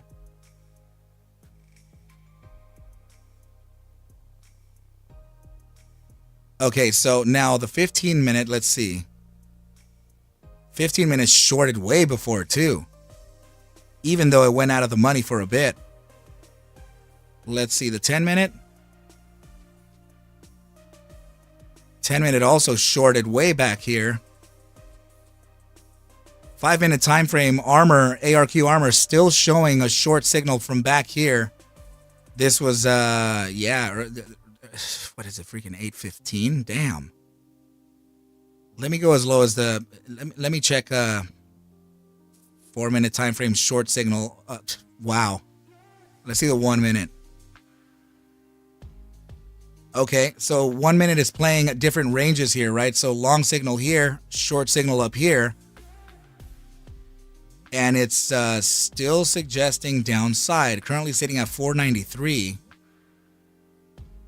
This could be a minute time frame dead cat bounce. Let's take that measurement.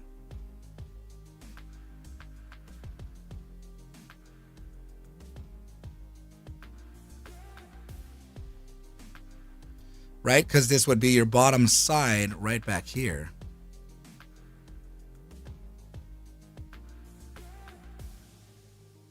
Target to be looked at, what do you know? 483. So 483. Now let's take into account some geometrics here. 1 spot 618, 486. 2 spot 272 at 481, and magically the 2 fib landing directly at 483. It appears as though the 483 could be the bottom, right? But the thing is that there is a pretty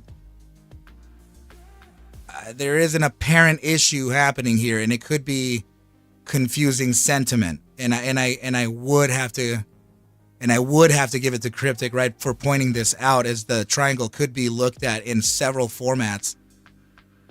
And that is part of the confusion, man. That is part of the confusion here in the markets too. Like lots of times you just don't know, right? But the bottom side of my particular regression is 484, 485, right? So it's very confluent to the 1 minute time frame dead cat bounce at 483. Cryptic is super talented at timing fools out. Timing out is a skill, a craft. So yeah, T, I'm wondering if that's going to be the case there, right? So I'm not sure. Okay, here we go. Finally, Tesla starting to fall off a cliff. Damn it, took long enough. Yeah, so this is part of this dead cat as well on the Tesla 5 minute. Let's do this, right? So I know that some of you are still long your puts here for November 10th. Or what is it? Friday expiry, the 27th. It is right, the 27th.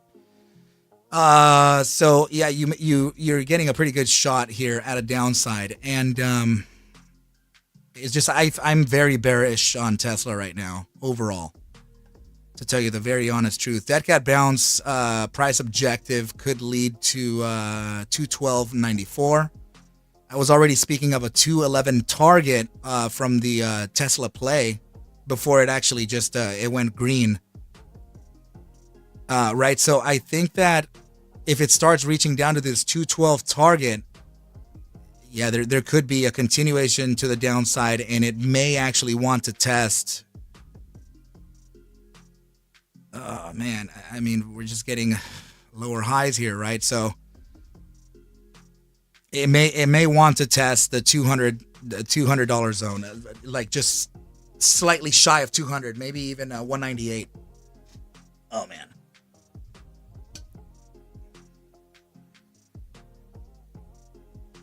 Let's see. Hey, Daryl.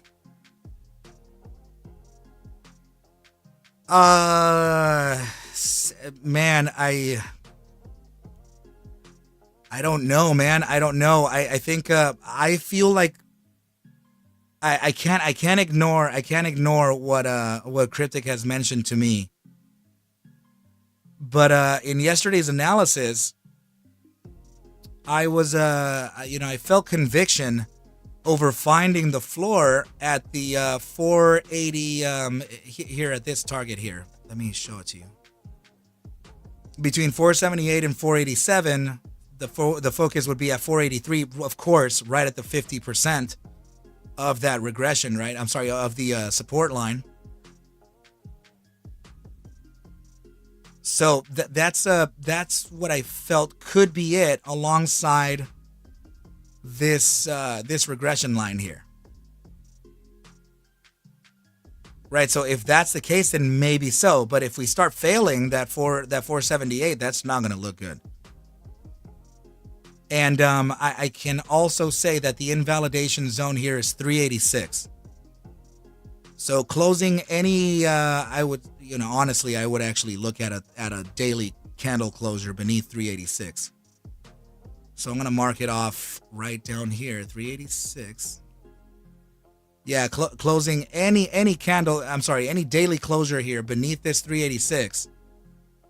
Your next stop is around 253 to 250, what is the high of this candle here? Yeah, 250. 253 to 250 could be that bottom side, but I don't know. I don't think it could actually do that. As if it does fail this and it capitulates down to 380, 386, that would also showcase a pretty strong area for bounces. As you can see here, this candle, this wick, I mean, we spoke about this 386 a lot of times. We spoke about this, particularly here when we called the bear trap, right? So, and also here, right? So price action would essentially start failing, and it capitulated all the way down here, and it just bounced like a maniac. We've used it before, and it's also very close to a daily gap back here at around 378. So, yeah, even if price failed here, even if price failed at 483 to 478, this bottom side target is super bullish at 387. I'm just going to put it out there. Joel's, let's see, there is no confusion just really slowly settling in.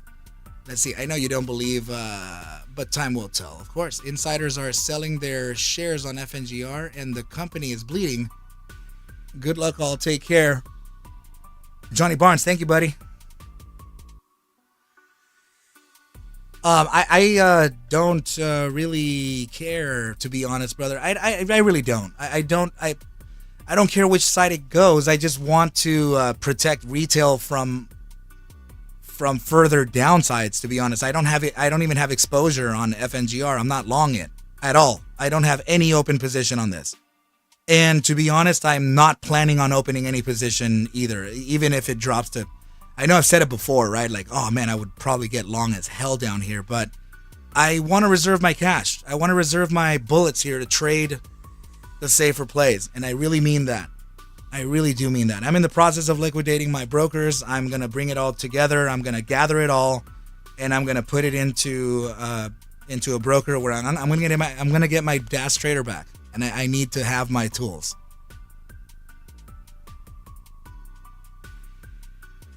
Yeah, that's absolutely right. Cryptic Trader is saying the absolute key here is to break the SMA 100, right? So please observe here. Let me get rid of the drawings. What? Oh, here it is. Sorry. Yeah. So yeah, this SMA 100 here, right? That's that on at least on my end is appearing as 487, right? It's probably appearing as 483 on his side, but for me it's 487. So breaking and closing a daily candle beneath 487, yeah, that's going to present a really aggressive downside here, and the SMA 200 is located at 352. So that would imply that, or the SMA 200 would imply that we would already fail the 386.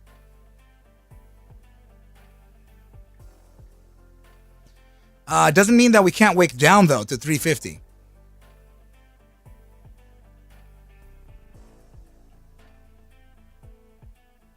You just closed Webull last week, Daniel? Yeah, oh my goodness. So yeah, as far as that, I really need my DAS trader. I need to get back on it. And that's it's going to be like $200 a month to just use it. And but it's direct access order routing, so the fastest execution that you can ever think of. So when we're trading volatile markets, and you are specific of a target, the moment you press go on that daddy, it'll go immediately. Yeah, man, I can't. It's impressive enough that I did whatever I did with Webull and all those other brokerages, man, but I think I would have done faster if I had enough leverage to pay that to pay that $200 a month. It's just with low capital, I'm not going to bet. See, for example, if you're trading a $500 account, I'm not betting $400. I'm betting 50, 100, 120, maybe 180 at max. right? So if we have a B plus play, sure, maybe we'll go in half, right? But no, it's just you know what I'm talking about. So it cracks me up every single month. FNGR, when it goes down, the play is over. When we go up, it's going to squeeze. Why not just trade the charts and bank both ways? Yeah, absolutely, right? So we can just literally just play the waves, play the range. So as long as we know which way the market is going, this is why we have those feelings. This is why we have the resistances and supports set, right? Because for a majority of the time, we are facing some pretty respectable targets, and targets that are often looked at by retail day traders and institutional day traders. So that's why you tend to get these bounces respecting off of technical levels. It's not because of any other reason. It's because you have traders trading these signals. You have a massive millions of participants are trading the signal of the SMA 100, for example, right now. Right? So this is what tells you that psychology does favor the chart, right? Because it is. So so that's just the way the cookie crumbles, right? But I really feel like I could reserve my cashier team to go and play just safer plays, which is why I've been introducing these gainers on SOXS, on Tesla, on SPY, and luckily we have people like Cryptic and Sebastian here, even OGG off Grid Gorilla putting up his thesis up there, guys. It's invaluable information and help. So let's see. Off Grid Gorilla saying FNGR has been a day swing trade's dream come true. Yeah, a day trader's a day trader and swing trader's dream come true for three and a half months now. Yeah, I mean, dude, it's just we're gonna zigzag. That's just the natural. That's just the natural thing. Hold on, just a sec, team. Just a moment.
Did Tesla end up capitulating to the ground or what?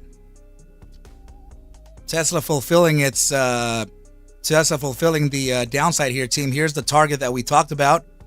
212.94. This was really right where I was speaking of, right? We got a 212.94 bottom perfectly at that target, right? So good deal there, team. If you ended up getting your puts on the Tesla asset, good job. I would take profit at this point here, and then I would wait for a pump back up to maybe even 214.11 to potentially 214.25. That could be let's see. Yeah. And that could be a zone to where we could use as resistance and then ride the downside again. But like I said, team, I'm very bearish Tesla, and I do expect this to continue to the downside. So Bob is saying I didn't miss it to the penny this time, right? This time I got it dead on the target.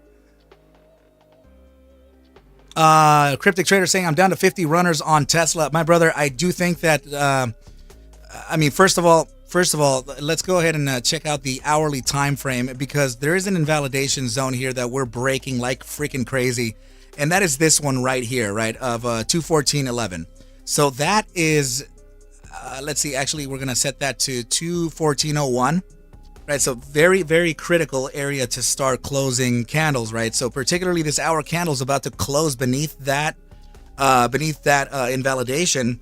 That means that this could come back up to 214.01 to potentially the SMA 50 at 214.41. That could be another entrance there for a continuation to the downside. And the next target to observe, to be very honest with you, I do believe it to be right at about 211.41. 211.41. Yeah. I think 211.41 could be the next one, team. And I really do promise you, I think this is I said it a couple days ago. I think that this could be a 25-point decliner and or gainer. And I'm still convicted in the play. I know that it kind of bounced up right here, right? It went red for a little bit, according to the short side of things, right? So from this area here, yeah, I think this thing is just going to continue falling off of a cliff here, and it would be in respects to the broader markets as well, as it's not going to escape it. This is the let's go ahead and pull this up on the daily time frame. This is the S&P 500 E-mini futures contracts. And this is very, very obviously showing you the break of the SMA 200 on a daily time frame. Very, very, very bearish. So now this is going to be this is going to be another daily closure beneath that SMA 200, which would introduce a continuation to the downside here.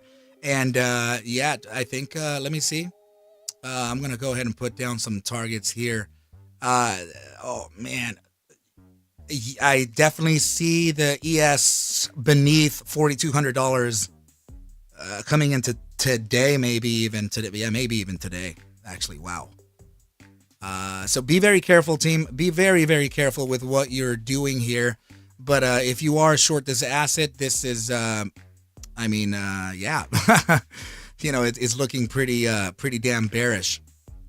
So Meta reports after close, markets saying earnings not going to be good. So if Meta reports a miss and the markets do react negatively towards that, expect a massive continuation to the downside, because Alphabet here is definitely getting a huge pounding, and I do expect this to continue to the downside. So right now, this mega cap is dragging the market down with it.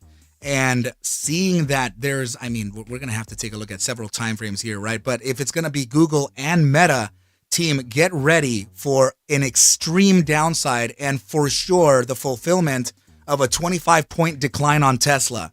Okay, and that would be the continuation to the upside on the SOXS now that it's meeting the resistance, beating the top side of the bottom side of our gap.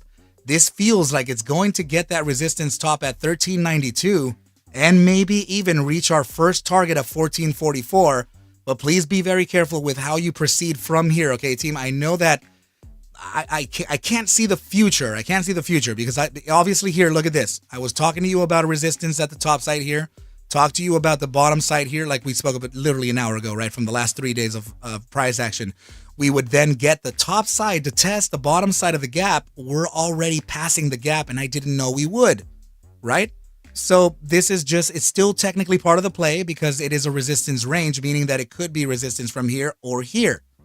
So this still has a shot to resist from one of these places, whether it be 1392 or 1444. There's going to be a massive resistance there, followed by a pullback. Is going to be a relief, and then it's going to continue on that path.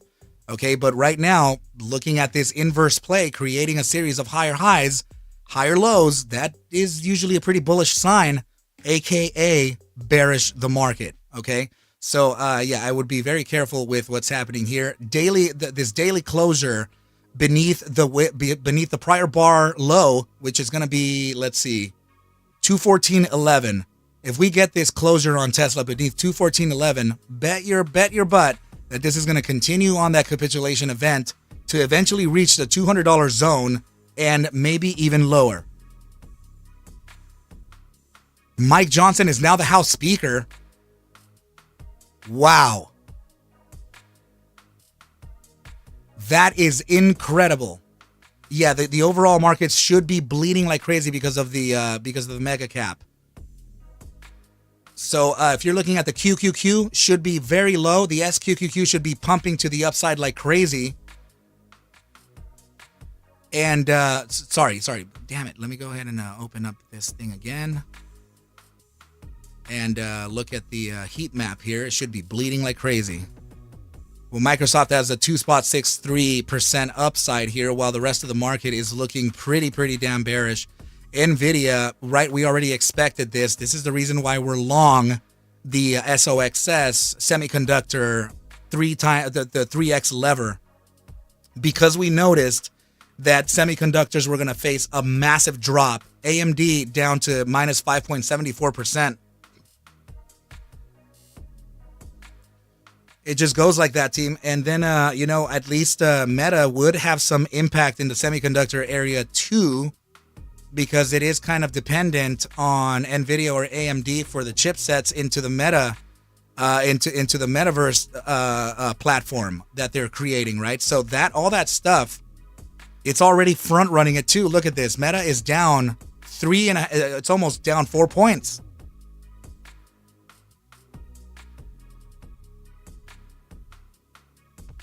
No way, man. I can't believe Mike Johnson got it. There was speculation that there was going to be some people who were definitely not ideal for the position, right? So, yeah, team, let this ride up, okay? We already got perfectly that downside target, right? We got it. So don't rush into this, okay? Don't rush into it. Wait for the pullback here. You want to validate your resistance at about 213.98.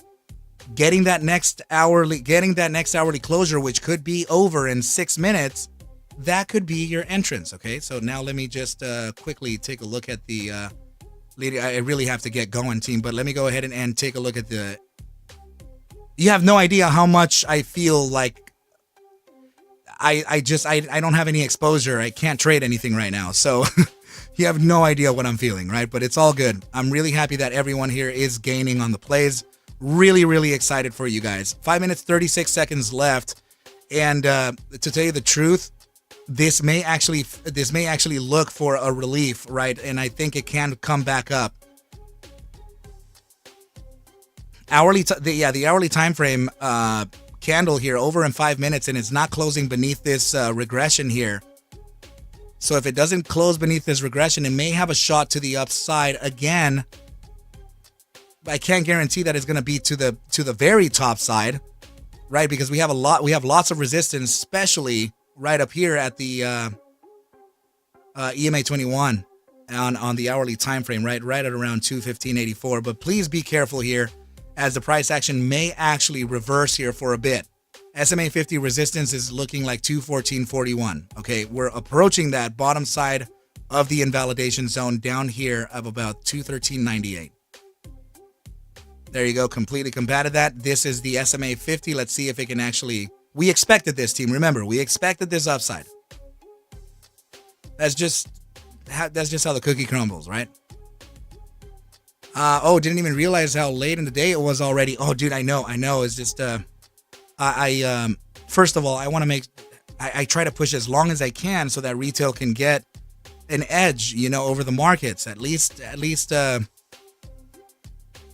you know, at least to provide for the community. Okay, so here's the bounce from that SMA 50. I don't think there's enough time, team. It's under 4 minutes now. If this thing just starts capitulating out of nowhere, then sure, I guess, right? But so far, it's not looking like, yeah, even the, let me see the SPY in the hourly.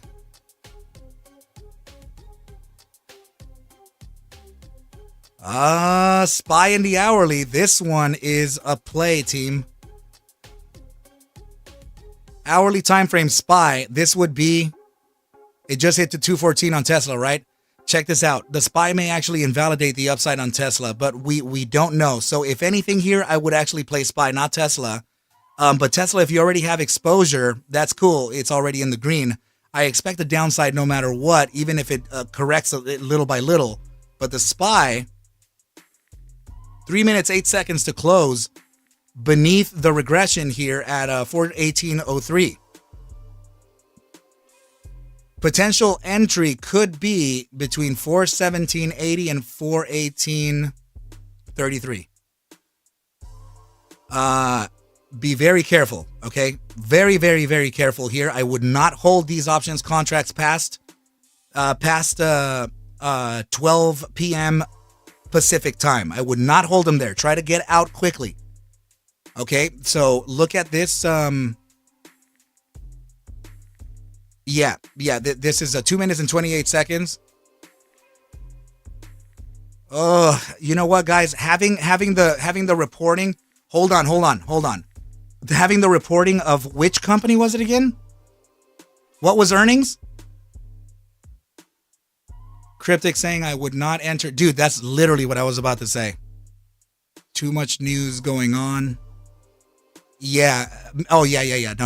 No. Guys, please refrain. I'm so sorry. Meta reporting after hours. This is going to front run things that you don't know. There's too much indecision in the market, and we don't know if it's going to be good or bad. And earnings are already kind of an inverse play. So sometimes it's good, sometimes it's bad. Just guys, do not. I would strongly suggest against entering the market at all. And in fact, if you already took your winners here on Tesla, I wouldn't re-enter either, right? But this technically would be in 1 minute and 28 seconds. I'm very bearish this asset overall, but the thing is, if the markets overall reverse, Tesla can be susceptible to that upside. So let's wait for the easier trade. The easier trade could be introduced maybe tomorrow in the AM. Okay, so Bob, Meta, and IBM. Yeah, my brother, thank you. Yeah, that literally, dude, those are too big. I'll be patient for the next time. Aiden, yes. Danielle, take care. Have a great day. Cryptic can always make bank tomorrow. Absolutely. IBM, it never moves. I haven't even checked IBM in so long. If my boy Cryptic ain't entering, you know I ain't entering. Dude, yeah, don't do it. Don't do it. So yeah, team, I think everything was good. Really appreciate everybody for sticking around. And congratulations if you took the play from last night's analysis posted on the Discord. Remember, team, that the Discord here doesn't cost anything, right? So what I'm talking about is this, right? So last night at 8:14 p.m. and 9:01 p.m., right? That's where I posted the SOSX and NVIDIA and SPY plays, right? So this, remember, sometimes I do this, sometimes I don't. It depends on market conditions, right? So, but please remember, team, that we all stick to each other there, and everybody shares an incredible part of this awesome community. And I think we're very lucky to have people like Cryptic, right? Like Zephram, like Sebastian, Mark Roach, Alpha Trader, everyone in their team. Everyone plays a very integral role. Ian Tucker, holding for tomorrow. Have a great day, Arca. Yes, my brother, take care. Please be safe. Make sure not to give back to the markets what you've already gained. We can always re-enter, and we can always gain compound short term. All right, team. Appreciate you. Bob, I'll catch you later. Sasquatch, adios. Zephram, I'm going to catch y'all later. Joel, always good to see you here, man. 93, if you're still in here, man, adios. Aiden, please be safe and be well, okay? Let's see. Arca, you are building a group. I really enjoy it. Be good. Oh, man, yeah, these guys, I'm lucky to have them. Send money to Cryptic. Kitties, adios. Origin, thank you so much for coming by. Love you so much, my brother. All right, team. Please take whatever I do show and iterate within these videos as just a form of entertainment, as I cannot suggest for you to buy, sell, or hold any assets whatsoever. Daryl, I'm going to catch you later. I need you to do your own due diligence and everything will be cool. But with that said, team, I wish you well. A very, very good rest of your day, and I will catch you at the bell mañana. Adios!